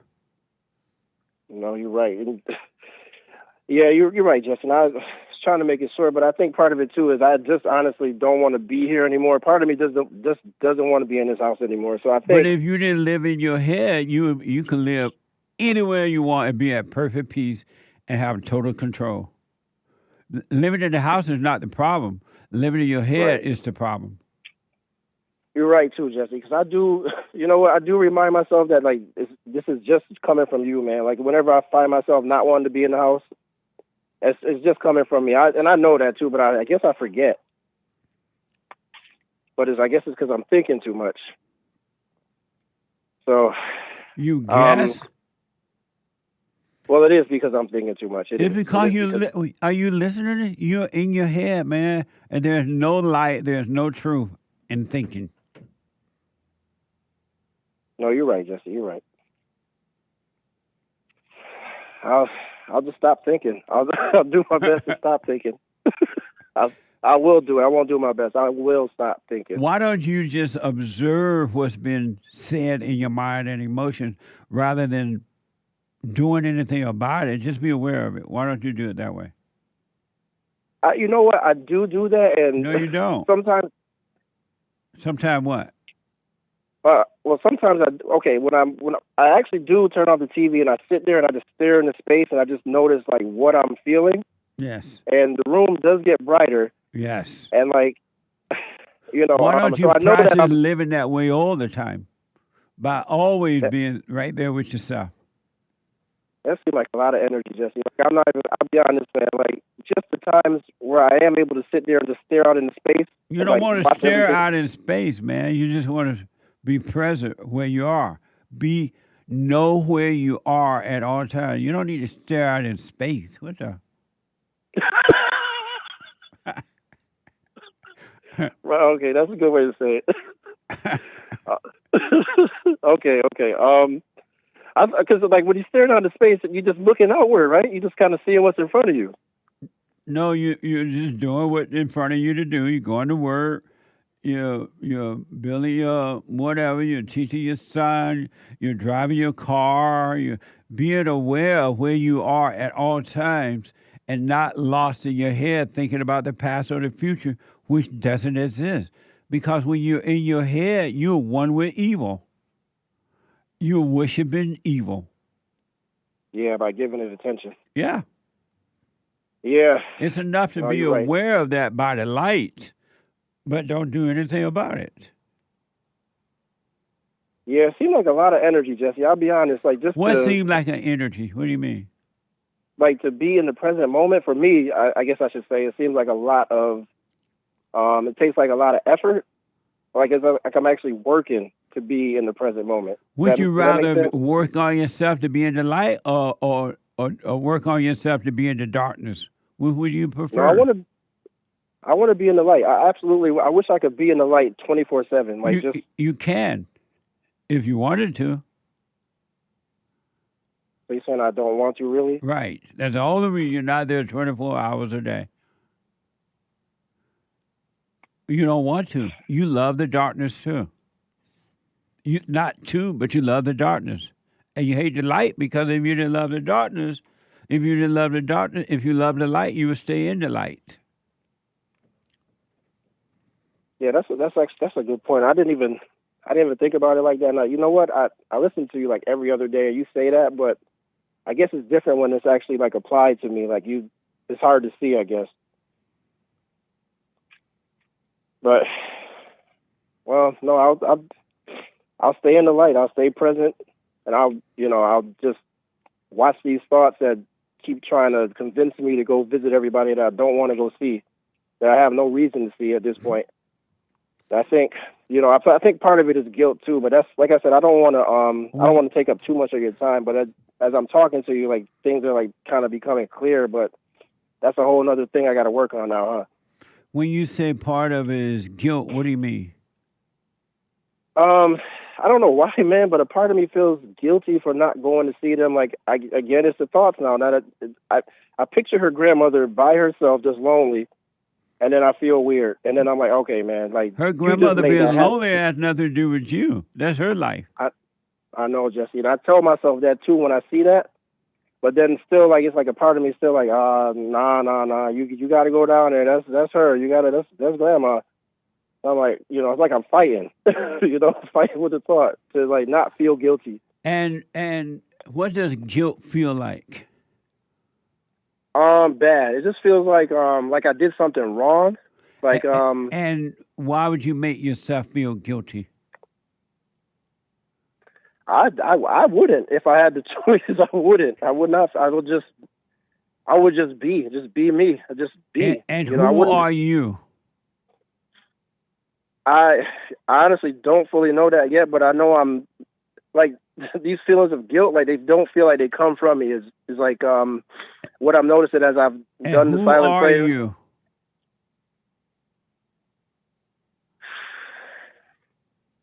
I'm just this guy that's talking to you right now. That's all I know at this point, But then how do you know you feel guilty?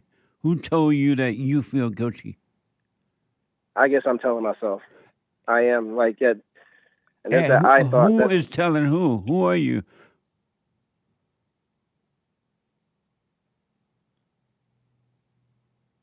I honestly I don't know. Like there's. So then how you know that you are telling you to feel guilty? How do you know you feel guilty when you don't know who you are? Why do you say I man. feel guilty? You don't even know who you are. Why do you claim guilt? I guess it's because I feel it in my body. Like I can feel it Are in you my. your body? I'm in the body, but I guess no, I'm not my body. Like, Are you the feelings that you feel in your body? Not the bad ones, I hope. But you know, Are you any feelings that you feel in the body? No, I guess I'm not. I'm not those. I'm not So anything. then why do you call them you then? I guess habit. I guess habit, man. And when will you stop worshiping evil by calling it you? You said when will I stop? Yes. I want to right now. Then why don't you stop? I can say it's done, and then hopefully that's I'll just go forward from here and just stay present. That's all you got to do. So, all you got to do is stay present. Be right here. Eternal life is always right now. There's no time in eternal life. There's no past. There's no future. It's only now. And you refuse to stay with now. You want to go into the darkness and call that you. I know. You know what? Yeah, you're right, Jesse. It's like I said, maybe it's habit. And I haven't been married for 10 years, and my wife was a person. She was always guilty. And you know what's so funny, man, is before I even met her, I never used to feel guilt or anything like that. I was always like just happy. I'm not trying to knock marriage, but before we met and before we spent them 10 years together, man, I was always happy, man. I can't remember ever being down. But I guess these are things I picked up as I went along and did all the marriage stuff, man. So drop it. So drop it by dropping the thoughts. Be aware of what they're telling you in your mind and body, but do nothing about it. Go along with your life and do nothing about it. Live your life. Go to work. Take care of your son. Do what's in front of you. And just be aware that those things are talking to you, but it's not you, and it's not from God. And the spirit of truth will destroy the dark spirits, and they will have to leave your body. And they will leave if you let the light do the work. They will leave, and you will have a clear mind. Well, you're right, Jesse. I will. And you know what, man? I know you got to go. I feel like I was doing good, but it's just this one issue. So I drop the thoughts about that. I will. They're just thoughts. They're evil. They're not you.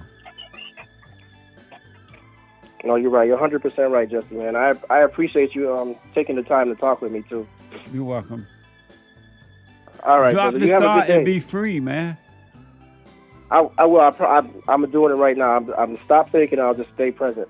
And whenever you feel that again, just be aware, do nothing about it, and still go about your day. All right. Hopefully next time I call you, I'll tell you that I'm going to donate $10 million. All right. All right, Jesse, you have a good day, man. Thank you. You too. Take care. Oh. Super chat. Back in a moment.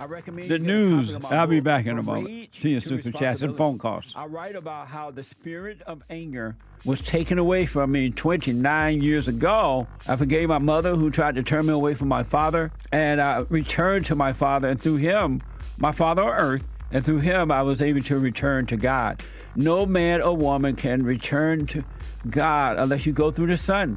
And men are sons of God. They may be weak, pathetic examples of it, but it's the spiritual order of life. God in Christ, Christ in man, man over woman, and woman over children. So get from race to responsibility. I write about that. Go to my website, rebuildingtheman.com for an autographed copy, or call 800-411-BOND.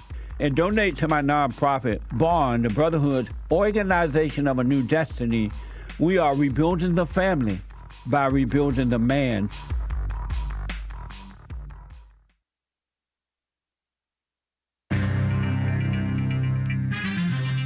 A whole lot of mess going on in this old here world with aviation, so-called safety on the decline, seemingly. Food stamps melodrama, not a winning issue for these liberals, right? These mamas, evil commies.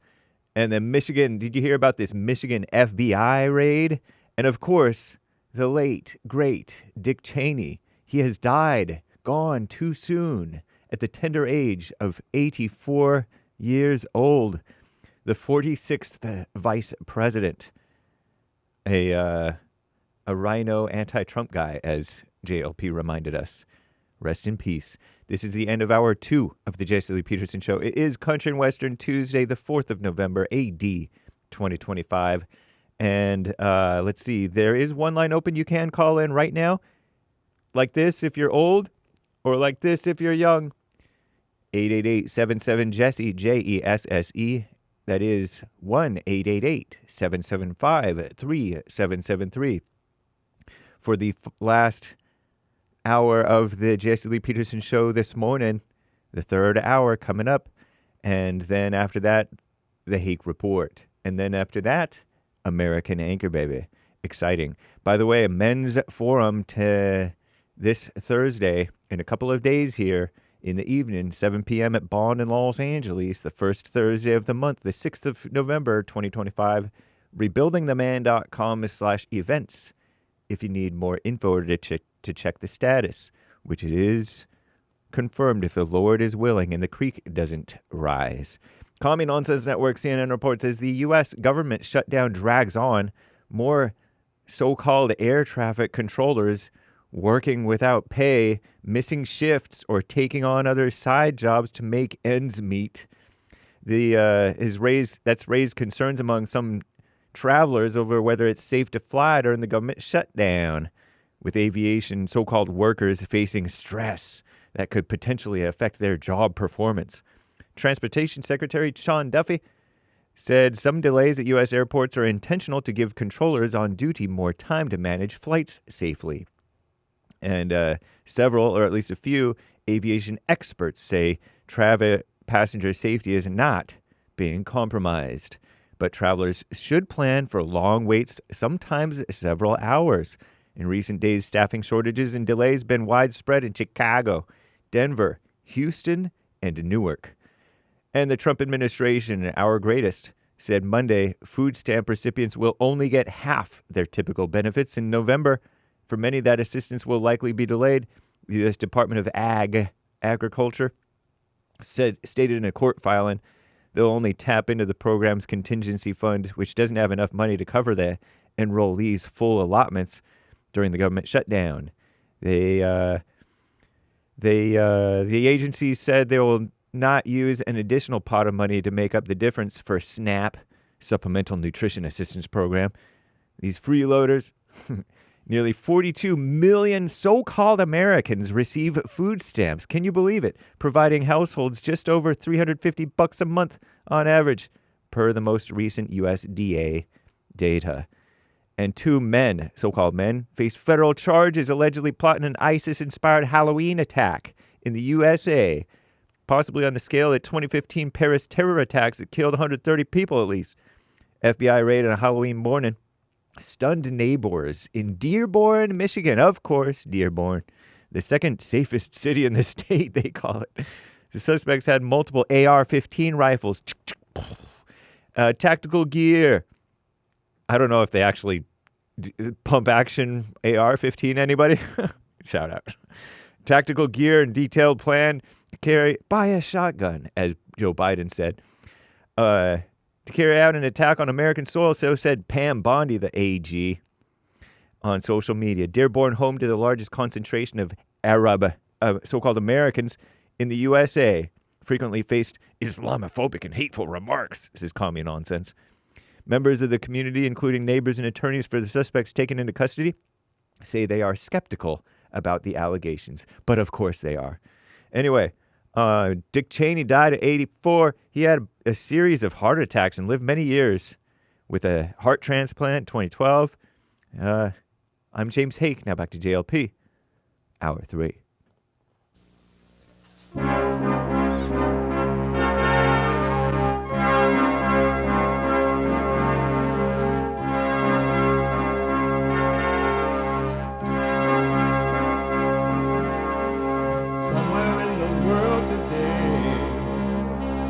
Got to stand up strong, face the truth about themselves, to understand what went wrong. I know we can find a way. I know we can find a way. I know we can find a way to stand up, stand up.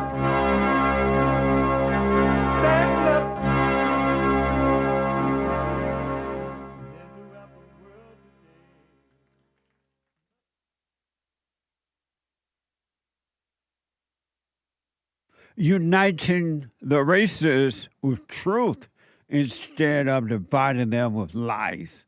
We're also rebuilding the family by rebuilding the man. I am Jesse Lee Peterson. Good morning. It's the third hour of the show, and you can get involved by calling 888-77-53773. That's 888-77-JESSE. And my biblical question for this week, do you believe that you, as an individual, can live a life without judging yourself or others again? Do you believe that you, as an individual, can live a life without judging yourself or others again? An amazing question. We have every way that you can watch and support the show listed on jesseleepeterson.com/show. jesseleepeterson.com/show. And if you can't just sit and watch the show, you can podcast and listen on your phone as it is happening, no matter where you are and what you're doing. You can listen on your show. It's been made possible. He made it possible for you to call in. He made it possible that you don't have to wait until you get in. By calling the listen line on TalkStream Live at 605-615-4131. 605-615-4131. And to donate and have your comments read out loud, and we're going to get to your super chats. To donate and have your comments read out loud, go to buymeacoffee.com/JLP Talk. buymeacoffee.com/JLP Talk or Bond JLP Cash App. Bond JLP Cash App is Tuesday. And every Tuesday is Country and Western Tuesday. Bring back, oh, bring back my country to me. Bring back my country to me. What the? Who let the dogs out? Woo. Amazing.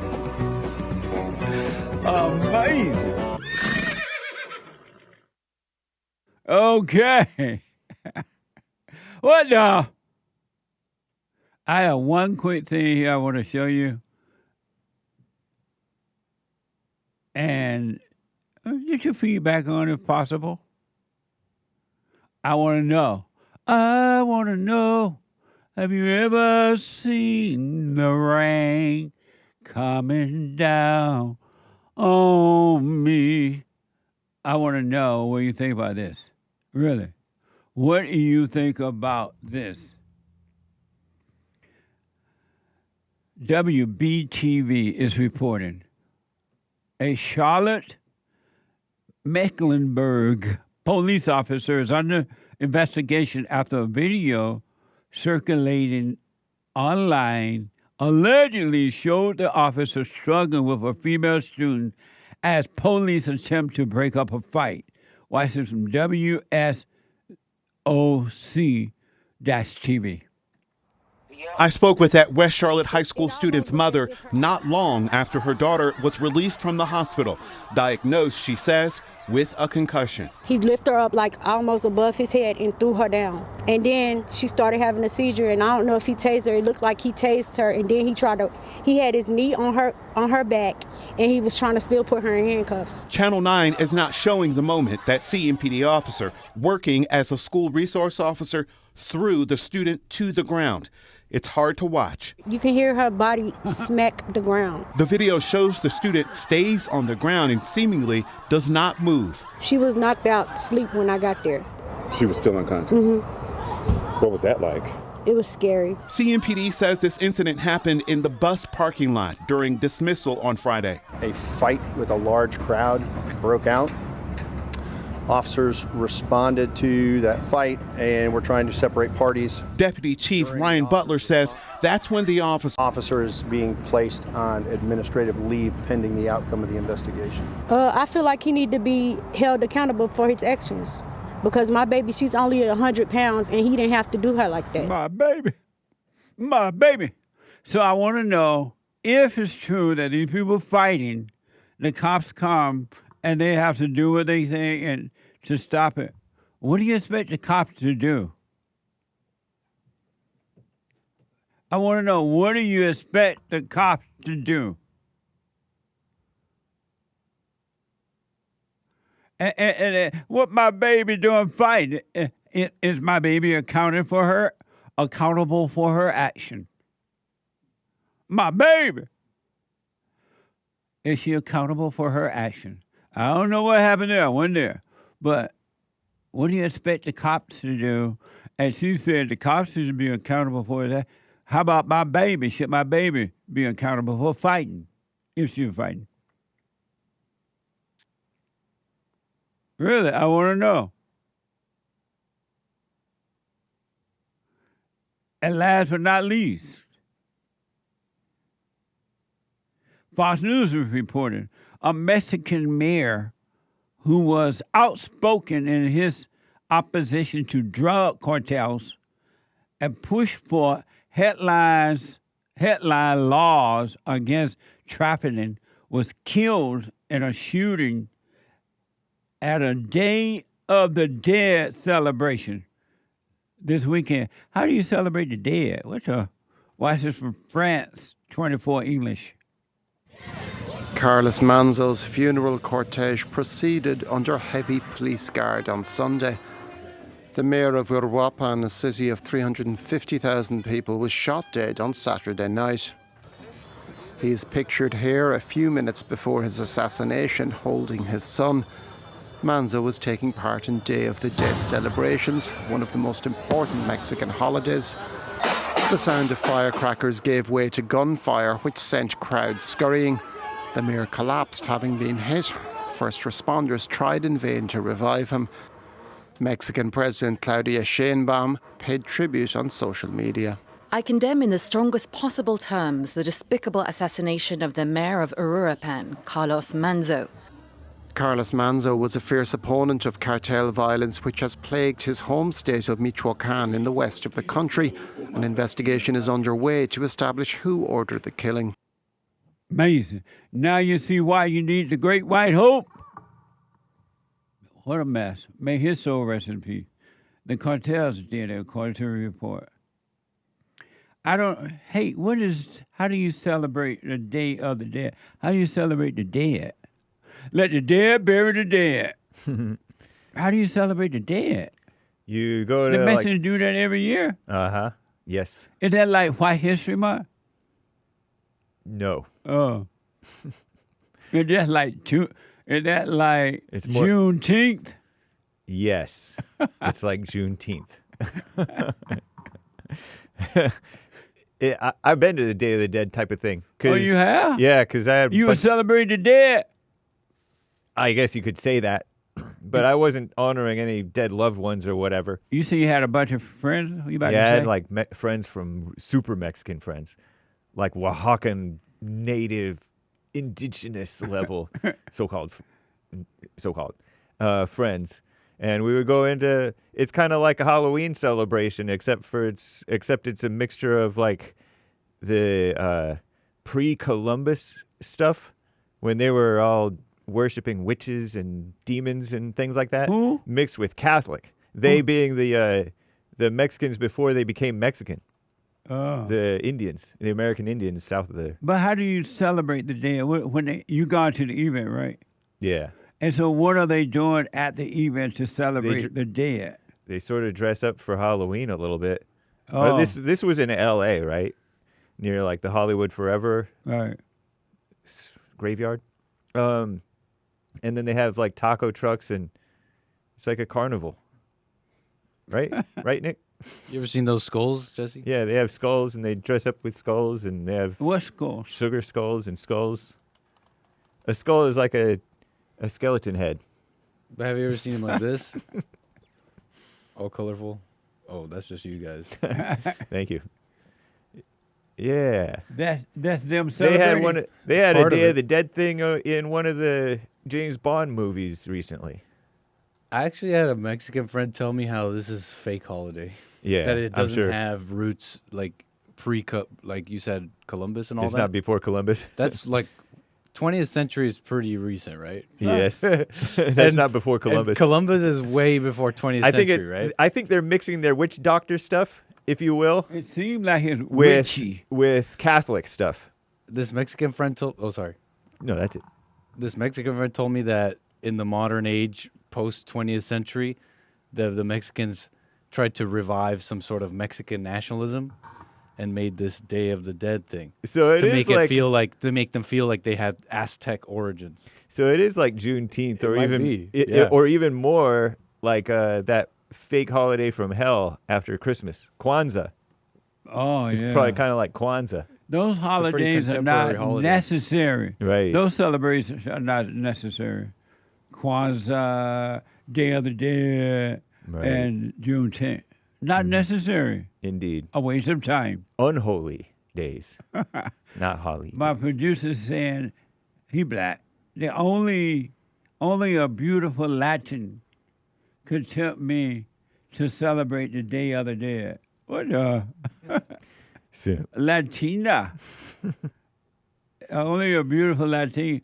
So, Derek, you celebrate the dead for a beautiful Latina. I shake my head. Satanic. What? Super satanic indeed. Is it a black Latina at least? No white Latinas for you.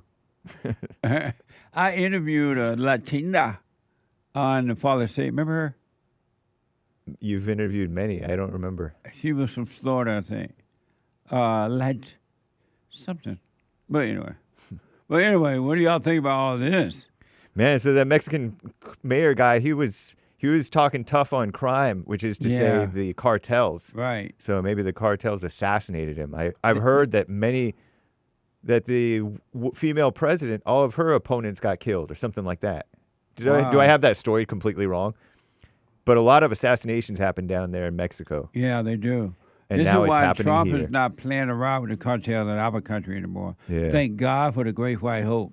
They call him king. They call him amazing. The wind and the sea obeys him. They call him daddy. Some call him daddy. I call him the Great White Hope. Don't mess with Donald Trump. Cartels. What the? Amazing. 888-7753-773. Let me go to ANITA out of Los Angeles. ANITA, you are on the air. Hello, Jesse. Here. Right on. I'm calling to answer the biblical question. Are you Nigerian? I'm calling to answer the biblical question. Are you a Nigerian? No, I am Ugandan. Oh, hi, Uganda. Welcome to America. How do you say Ugandan end up in America? Is that what you asked? Yeah, are you a guy? I know you sound like Nigerian or Uganda. No, Ugandan. Uganda is in East Africa, and Nigeria is in West Africa. Right on. Do the Nigerian people hate the Ugandan people? No, they love them. Oh, they do? Yes. Are you a Christian? They like to. Yes, I am. And then, but in Nigeria, they're killing the Christians, right? I believe so. That's what I heard you say on Yeah. on in on the show. Trump Yes, Trump is going to go there to help them. They have a huge Islamic population. Oh. Yes, because they're kind of on the west, but towards the north, which is closer to the Arabian areas. Why would a black person be a Allah Abba person? Because before the colonialists, before the Europeans colonized Africa, the Arabs had colonized Africa. And why? Remember the Arabs sold them to the Europeans? Yes. That's how. Oh. Yes. A lot of black people in America don't know that it was the blacks who sold other black people to the Arabs. And Right. the Arabs went around the world and sold them to the rest of the world. They think the white man did it. The Arabs knew the terrain way before the Europeans. That's amazing. Yeah. Well, Africa is connected between the Arabian areas, and the Middle East connects to Africa through Egypt. The land is connected, so they could come down the Nile, That's into interesting. Africa. That's amazing. Mm-hmm. Well, why don't you tell the blacks in America what really happened so they can stop blaming the white man? I do. They don't care. Yeah, you're absolutely right. Yeah. They don't care. They don't want to know. That is so true. Right. Did you know, have you ever heard of Chief Buthelezi from No. South Africa? Oh, I think I have, but I don't know much about him. Oh, I okay. just hear, yeah. I met really him. know He that. was the head of the Zulu tribe, I believe. And I Nice. met him, and he told me that he was a Christian. And the Zulu tribe, I believe, was Christians. And Nelson Mandela hated the Zulu tribe because they were Christian. Oh, really? Yeah. Allegedly and accordingly. Allegedly. Yeah. I don't know much about that. Yeah. Amazing. Amazing. So, do you believe that you, as an individual, can live a life without judging yourself or others ever again? I do believe, and I know that to be true as well. So you can do it. Not me, but the light does that in me. And so you can avoid judging again? Yeah, because the judging is the ego, who I'm not. So that I cannot do anything about. That's amazing. Yes, it is. I It is. I want to respond, but I got to wait until Sunday. Yes, for sure. So Hake is giving us some more. You know, Hake, he's white, and he gets Yes. all the information on stuff. Tell him what you're telling me right now, Hake. Okay, so I found out on my show that northern Nigeria is Muslim and southern Nigeria is Christian. There's mixture, but that's what it dominantly is. Right. And it's like 53+% Muslim in Nigeria, whereas Uganda, 84% of Uganda is Christian with 14% Muslim, and a lot of Ugandans are Catholic. Wow. Correct. And she By the way, Chief Buthelezi Uh-huh. died in 2023, according to Google. May his soul rest in peace. I met him here. He came to America. May his soul rest in peace. He was born in 28, so he lived to be like 95 or something. But no wonder he did. He did. It's gone too soon. Right. Yep. Amazing. How? And one last thing that I got to run because of time. How far in distance, if you can take a guess, if you don't know, how far in distance is Nigeria from Uganda? It's like New York from California. Oh, interesting. Yeah, it's literally on the east, and Nigeria is on the west, the northern west to it. You have to fly there. And if someone wanted to have a good life, which location would be best to live in, Uganda or Nigeria? I have to say Uganda because I haven't been to Nigeria before, and okay. Nigerians are too loud. They're too loud? They're too loud. You know how the blacks are. They're always loud. Yeah, well, the blacks who were unfortunately enslaved came from the western part of Africa, so I'm not surprised. They are the same people. What the? I know. I know. Can I ask you one more question? Yes. So you were talking about men in women's sports and women in men's sports? Yes. I happen to play two sports that are mixed like that, and I wanted to ask your opinion on both of them. So I play ping-pong, which is also called table tennis, and another game called pool, which is also sometimes called snooker.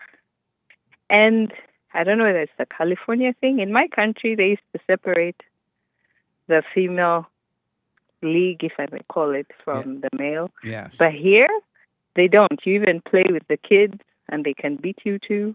You play with the girls, you play with the boys equally. And I don't know what to do about that because, I'm never in charge of what should happen. Yeah. The logic normally they claim is, the categories, especially the women, are not that many in the sport. So they just let you play with everybody. Tournaments and everything. And your question is what? Is that a problem? Or what can I do about that? You can't do anything about it. Unfortunately, right. When men were men and boys were boys here in this country, the sports were divided. The women played with the women only, and the men played with the men.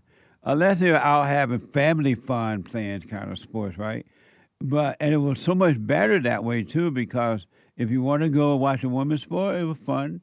And the men's sport. Right. But because the so-called women movement, and men are afraid to say no to the women because they don't know how to deal with them, they are afraid to say no. And the women, they are jealous of men. Women are jealous of men because they say men are free, men can do what they want, men are not emotional, so they are jealous of that.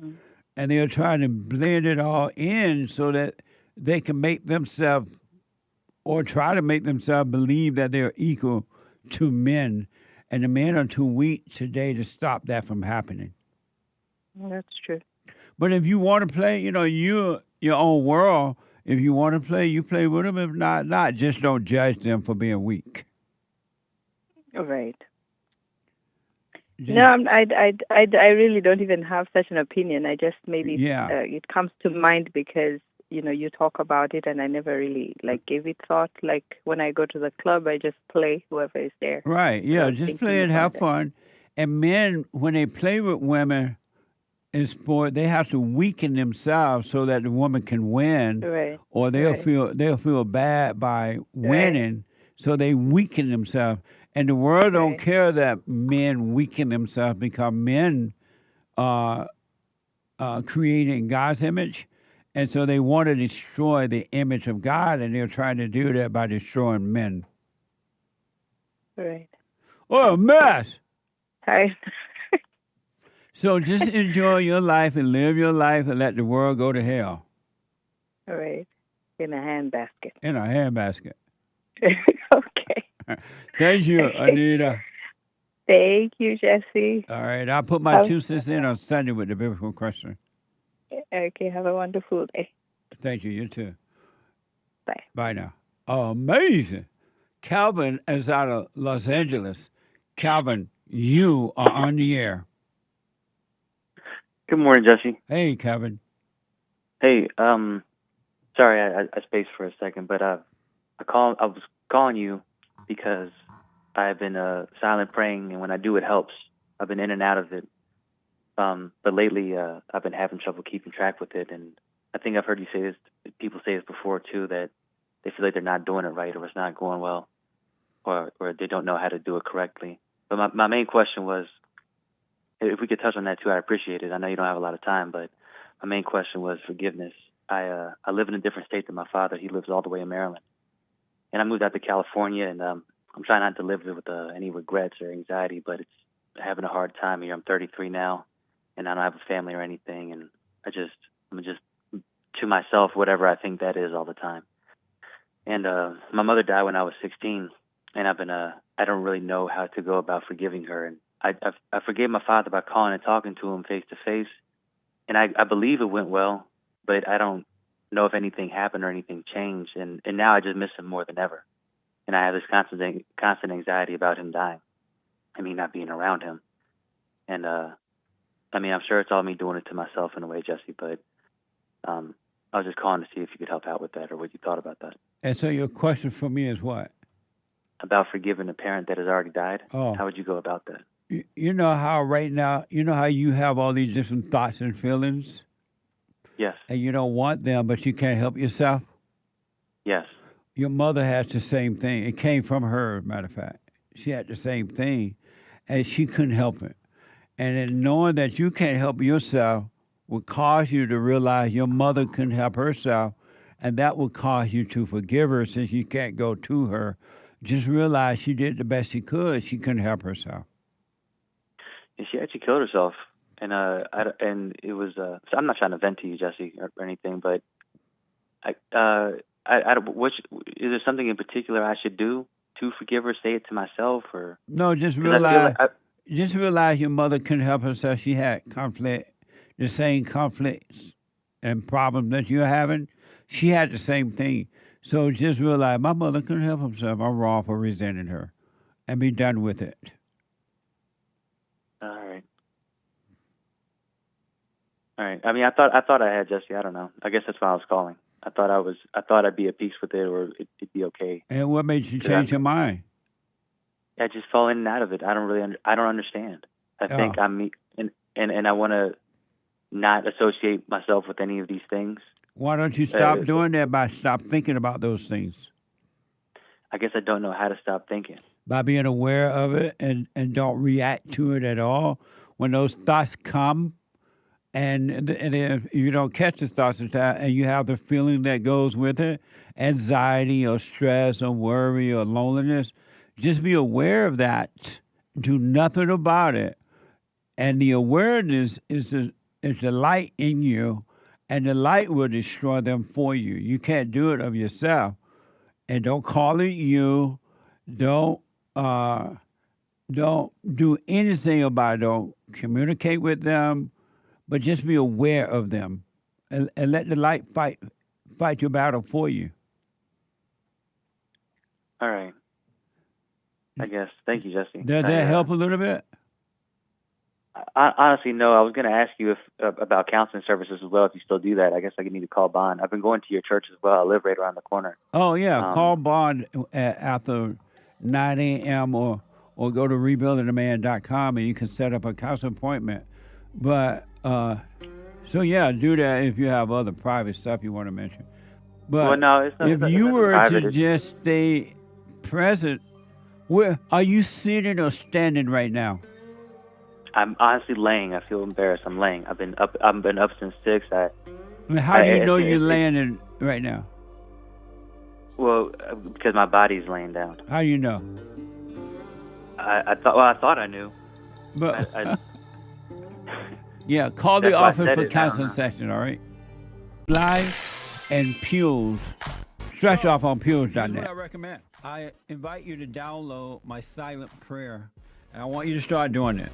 You just download it, get the points of how to do it, and then after a while, you just do it on your own.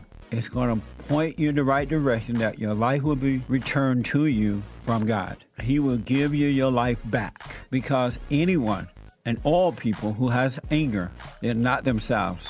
You are the person that you are angry at. That's why it's so important to get to know yourself so that you can see who you're angry at. And if you're doing the hooping and hollering prayers and things like that, some people get up, oh, praise the Lord, hoop and holler, bless my mama, bless my daddy. Continue to do it. Do both. You will see if you want to stay with the hooping and hollering or do you want to be still and know God. So my gift to you, no charge, at rebuildingtheman.com/church.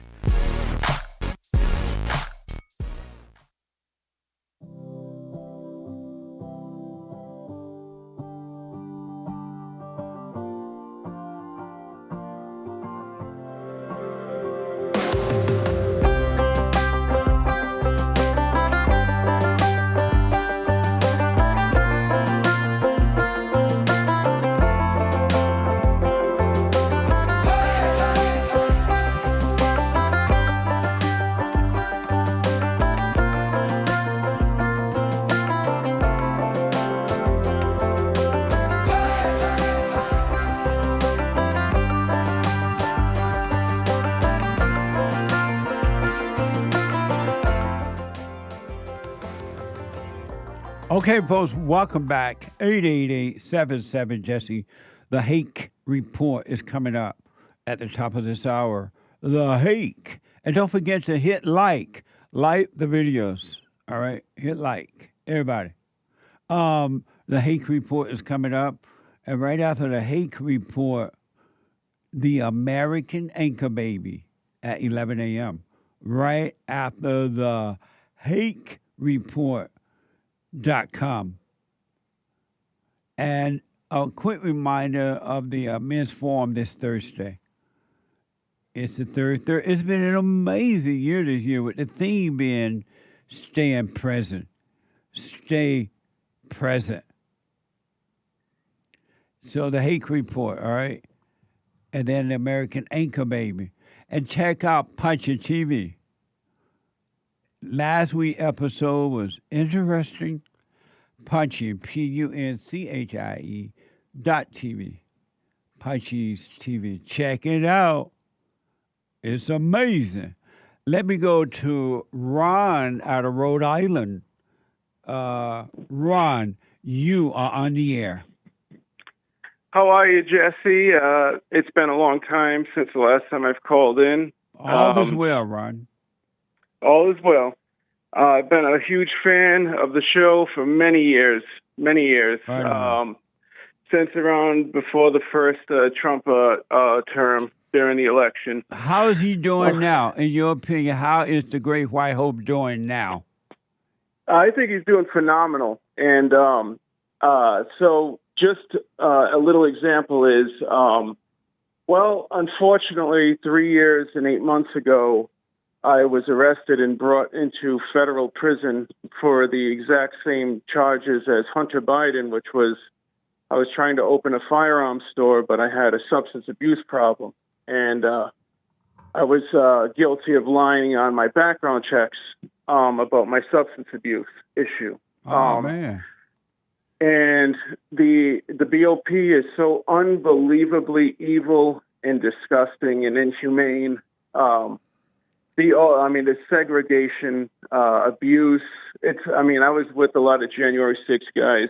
I made national news. I was in USA Today's top 50 crimes of the year, #1 for the state of Rhode Island, which was kind of overkill, in my opinion. I had over 200 plus firearms, 250 firearms, all legally purchased. But my substance abuse invalidated the purchases. But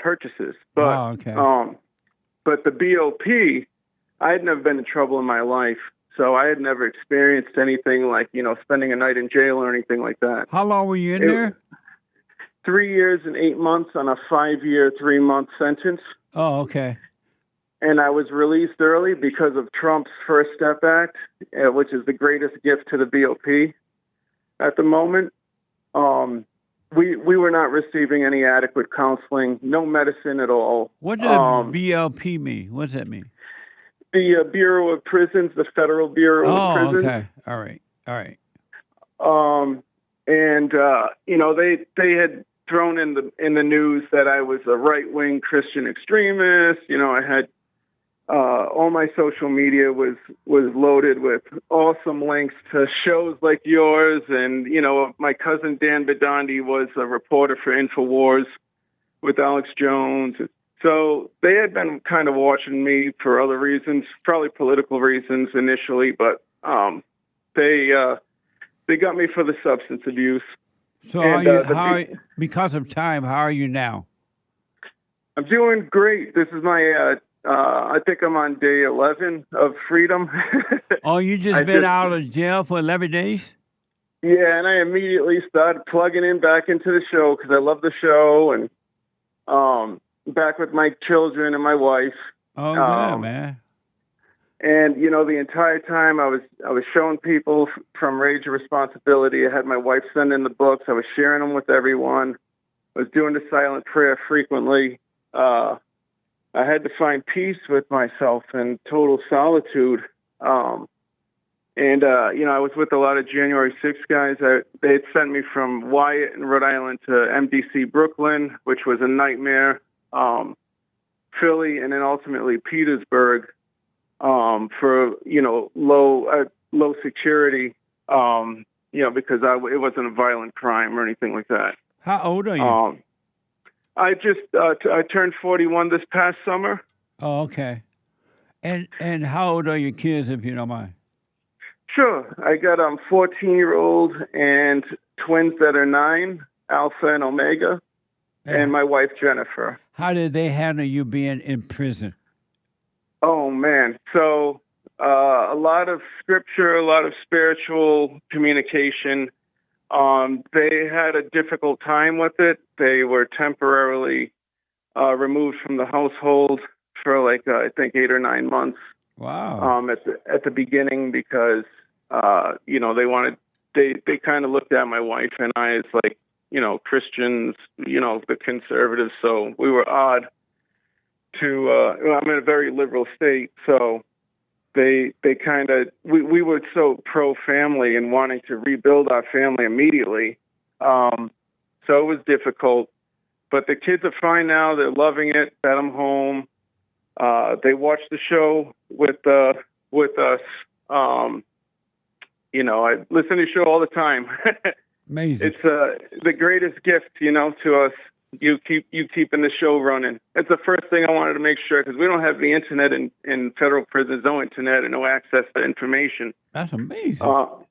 So let me ask this because of time. I'm happy for you that you're out and everything.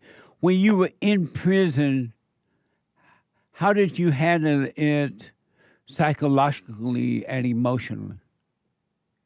At first, the emotions, the beta male started coming back.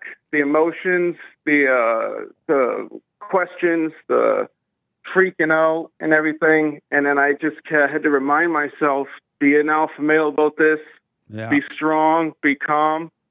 I would, just sit and be content and just watch time, just observe. Like you always say, just observe and be with it, but not of it. Yeah. And just get right mentally and physically. And just always communicate with God and the Holy Spirit, always with the Holy Spirit. And so did you come out unscaled? I believe I did. I feel like the trauma that I was feeling in the moment, the abuse and neglect in the moment, I was able to instantly release it. In fact, the moment I was let free, because they brought me on a plane with the marshals to face the same charges in the state wanted to make sure that, they got a guilty plea out of me for the same charges, of firearms while being a substance abuser. So I was transported, shackled on a plane, go on the plane first before everyone and exit last. It's kind of shameful, but the moment I went before the judge and he gave me probation, it just all fell away. I let it all fall away, Right and on. it's not even bothering me at this moment. Good, man. Are you white? I'm Sicilian and white, I guess. Yes. Oh, okay. What the? So you were in consolidated environment. What do you call that? When they put you away and you can't be around anyone? The SHU, the Special Housing Unit, solitary confinement, or the whole solitary confinement. What was that like? Oh man! So I spent 2 months in solitary confinement because I let one of those instances where I let my emotions get to me, and I pushed someone out of my cell that was a self-proclaimed Satanist and was kind of mocking me and just very strange verbal abuse. I just kind of shoved him, and he went and told the lieutenant that I assaulted him, which was not true, and there were witnesses, but no one would speak up because it's prison. So I had to just, I admitted I shoved him. I didn't hide it or lie. So they sent me to the SHU, and actually it was the same day that my 14-year-old was going into pre-op at Boston Children's Hospital for open heart surgery. So I had to find a way to be okay with not knowing the outcome of, with zero communication of what's going to happen with my son. And I finally got a Bible about 2 or 3 weeks in, and I just started finishing the books that I don't remember ever reading or having a good recollection of. And I just was okay with it. I just asked God to flood my heart and soul with the Holy Spirit, and then just literally do the silent prayer all day and night in total solitude. And so how long did he kept you in there? Around 60 days. In solitary confinement for 60 days? Yeah. And so that means nobody's around, you had no one to talk to or anything, right? Nothing. Zero. It's like a sensory deprivation tank, basically. Wow. And did your thoughts go crazy while you were there in solitary? Yeah, they can. They can. You have to let go of them. If you don't, you'll start going down psychological rabbit holes of wondering. Yeah. You'll start reflecting heavily on everything you've done bad in the past, even things you haven't thought about or repressed or suppressed for years. So it'll come to the surface. So I would let it come and observe it and just let it go. Good, man. What the? And so, were your family able to visit you while you locked away? They were. So I had hit it big with cryptocurrency 5 years ago, and that's how I was able to purchase my house and decided to open the firearms store. Right. So we lost close to $1 million, which I never had before this situation, and I may not see again ever in this lifetime. But we lost a lot, and we couldn't really afford to have my wife come down to Philly, but she did visit me in the beginning in pre-trial. Right. But you get for a while, it was just 300 minutes a month on the phone, which is basically just 10 minutes a day. But Trump pushed for us to get back 510 minutes a month, and he pushed for the First Step Act and to send a team around to investigate the BOP for the abuse and neglect. And he tried to put a pardoned former felon in charge of the BOP because nobody would know the BOP better than someone who's been there. I'm not sure if that worked out, but whoever is in charge of the BOP, the director now, is doing a phenomenal job as far as making sure we maximize our out dates and good time and First Step Act credits. And so, oh man, technically, if it wasn't for the First Step Act, I technically would still be in there until next September. That's with my good time, but that's amazing. It truly is. And you just got out 11 days ago. Yes. Two Thursdays ago. Wow. Yeah. And, what a mess. Indeed. So you're going to be fine, and you'll get all it back, right? You get another house, you'll make more cryptos, and you're going to rebuild your life, right? I'm going to rebuild my life and rebuild our family, and I'm already back into crypto. Right on. I've always been into crypto because the founding fathers wanted decentralized currency, and that's what crypto is. The central banks, they control everything. So that's why they, for so many years, would say crypto is a scam. It's a scam. Meanwhile, they were accumulating the entire time themselves. Well, So I'm a Trump big seemed to advocate be a that- crypto man, so the right time. You remind me of Job. Wow, thank you. That's a awesome. I appreciate that. Yeah, because I was tested on every angle because I was a high school teacher for like 5 years. I barely made peanuts. I was just about to finish my master's in social work, and that's an extremely liberal, total indoctrinated field to get into. So I kind of had to remain incognito about my anti-abortion beliefs, and just to get through, because you can become a Christian social worker at the end. Yeah. But you just can't. If you let them know, they'll make it so hard for you that they eventually push you out. Yeah. And amazing, Ron. I hate to cut you off, but because of time, I got to run. But I got to know this. I mean, I'll have to know it, but I want to know this. Are you bitter at all about what happened to you? No. I just know things happen in life. Challenges happen. Yeah. It's built me up to an even better, stronger man. Right on. Yeah, don't get bitter, and pray for your enemies. They can help themselves. Amen. Amazing call, man. Call me again and stay with it. And I really appreciate your call, and I wish you well. God bless you all, and I will certainly be listening and calling in again. Absolutely, Ron. Thank you. Thank you. I appreciate it. All right, buddy.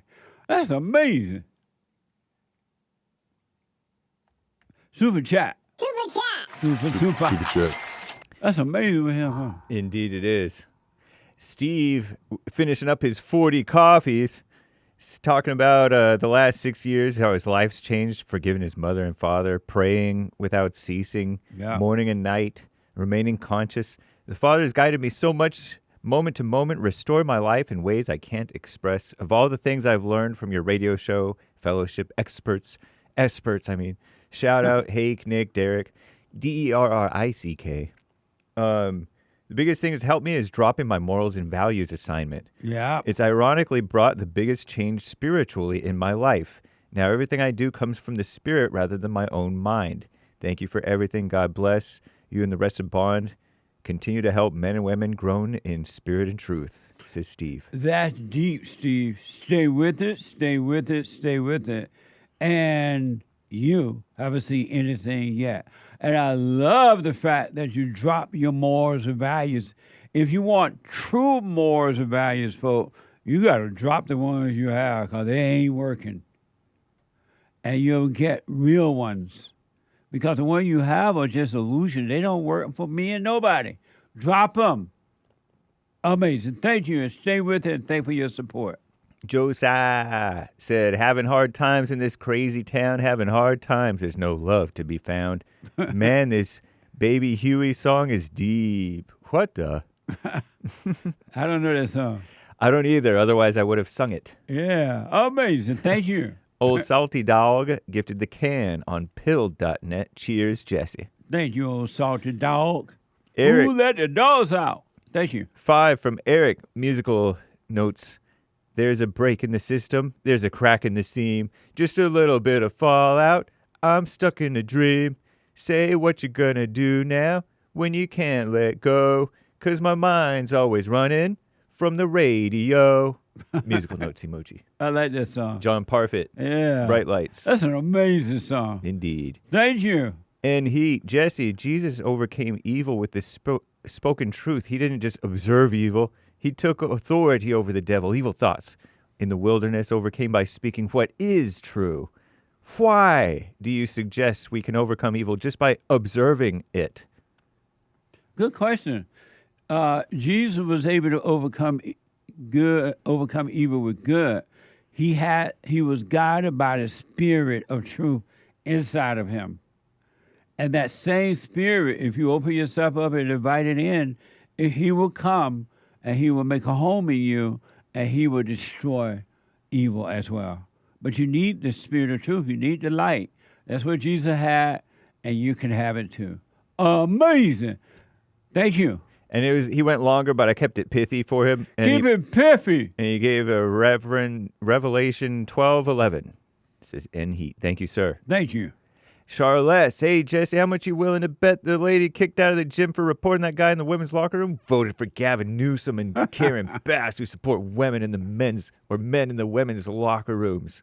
Says Charlotte, speculating. She black. I don't know, but you may be onto something there. I don't know.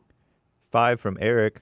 Problems. She was in New York, not L.A. Oh, yeah, she sounded New York. Yeah, she was in New York. Eric, 5. Problems don't exist. When you accept everything the way it is, you have no problems. There is no such, and I know it's hard for the mind to accept it. It doesn't want you to. There's no such thing as problems. No such thing. It doesn't exist. Amazing. Thank you. Cloud Bobs, thank you for all you do. Jesse and crew, strong yellow arm and cool sunglasses emoji. Who that? Cloud Bops. Thank you, Cloud Bops. Bops. And thank you for helping us to get it done. Thanks for your support. Amazing. Anthony with the dizzy, hypnotized spiral eyes sticker. Whoa. Thank you, Anthony. Thank you, Anthony. Danny, all right, Jesse and the lads. Every day that passes, I'm even more astonished how awesome President Trump is. The man's nearly 80, for heaven's sake. Come on, James. What manner of man is this? The wind and the sea obeys him. And if you doubt it, talk to the cartels that have been trying to bring drugs over here on the boat. They'll tell you. Amazing. Thank you. Marilyn bought a coffee. Jesse, I realized even in practicality, there's no thinking. Yeah. When I'm present doing something, I find I just see what to do and get things done. Right on. Take Adam naming the animals in Eden, for example. What would you say to this? What? Thank you. Very nice. Curly, have a good message for the day? ? Yes, I can remember it. Kick out the stranger from the house. Nice. Where'd that come from? Curly on Cash App, and then I got that from your opening monologue. Nice. That's deep. Thank you, Curly. Thank you, Curly. Very smart, Hake. Thanks. See, I pay a little bit. You white. El Alacran, something, Serp 5,000, donated a diamond saying, "Happy birthday, Groovy Monkey." Groovy on a Sunday afternoon. Thank you. Coffee. Happy birthday. Battery. Check mark. Thank you. Thank you. Amazing. Done. Yeah. And thank you guys. Shout out to the top contributors on the D Live crew, as well as Rumble and YouTube, the monthly supporters. And thank you guys. That's all for now. Amazing. Thank you all. I do appreciate it. We got a lot of work to do. And, people tell me all the time, Jesse, you got to remind people to give. I'm thinking that if you've been helped, you kind of automatically give back so we can continue helping. But I realize I have to remind. So thank you for supporting it. Go to rebuilderdemand.com/donate. It's tax deductible. Or call 800-4 with the donations. Call 800-411-2663. 800-411-BOND. You can mail it in at check a money order out to Bond and mail it to P.O. Box 35090, LA, California 90035. And that's on the website at rebuilderdemand.com/donate. Or you can call 800-411-BOND or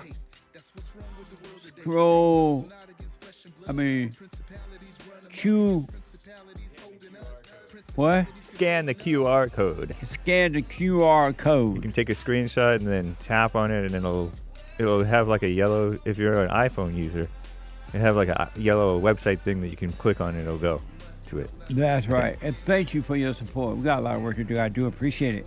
Don't forget, go vote today. Today's the last day to vote. And vote no on 50 in LA.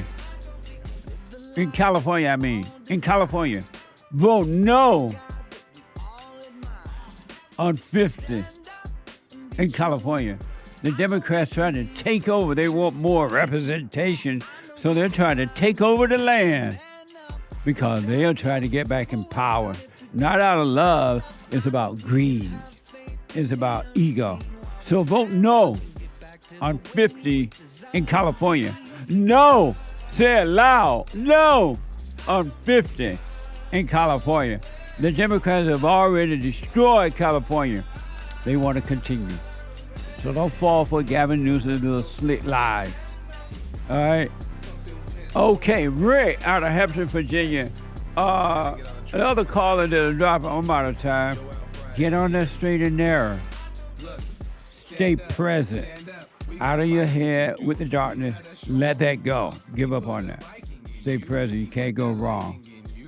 And to the callers, tomorrow is, Wednesday already. And I'll be back. The Hake Report is coming up now. And then the American Anchor Baby after that.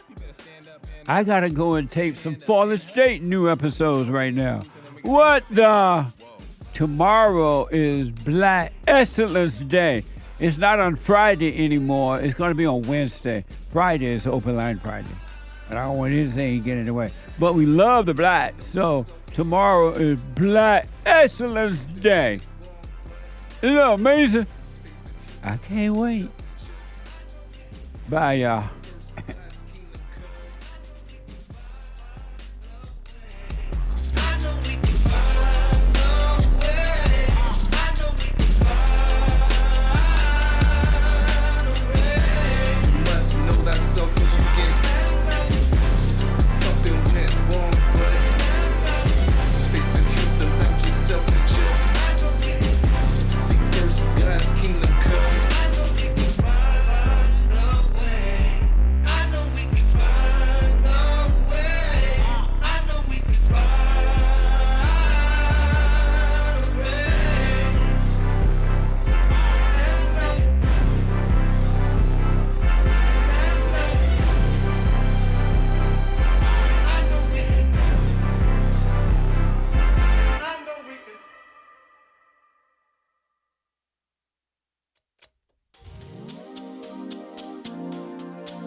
The views, information, thoughts, and opinions expressed during this show are the individual's own and do not represent the views, thoughts, and opinions of the JLP Network or Bond. Their appearance on the program does not imply an endorsement of them or any entity they represent.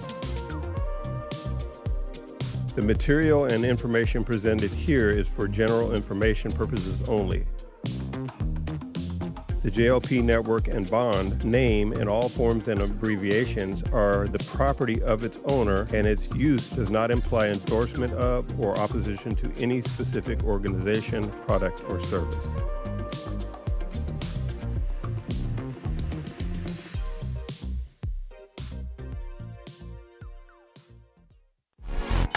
So, here's what I recommend. I invite you to download my silent prayer. I know some people have called in and they wonder if the silent prayer is working. And I just want to take a second and to tell them that it works. You just have to stick with it. Yeah. That's the first thing I started doing before I even forgave my parents. And I was so depressed and suicidal at some times that I just would have to stop in the middle of my job or whatever I was doing and go into the silent prayer. And it really does help. Like, I don't have those anymore. Amazing. You haven't seen anything yet. Doubt every thought. Bring every thought into captivity. Just let them all pass. Don't judge them. You haven't seen anything. It gets better and better and better and easier. So my gift to you, no charge, at rebuildingtheman.com/church.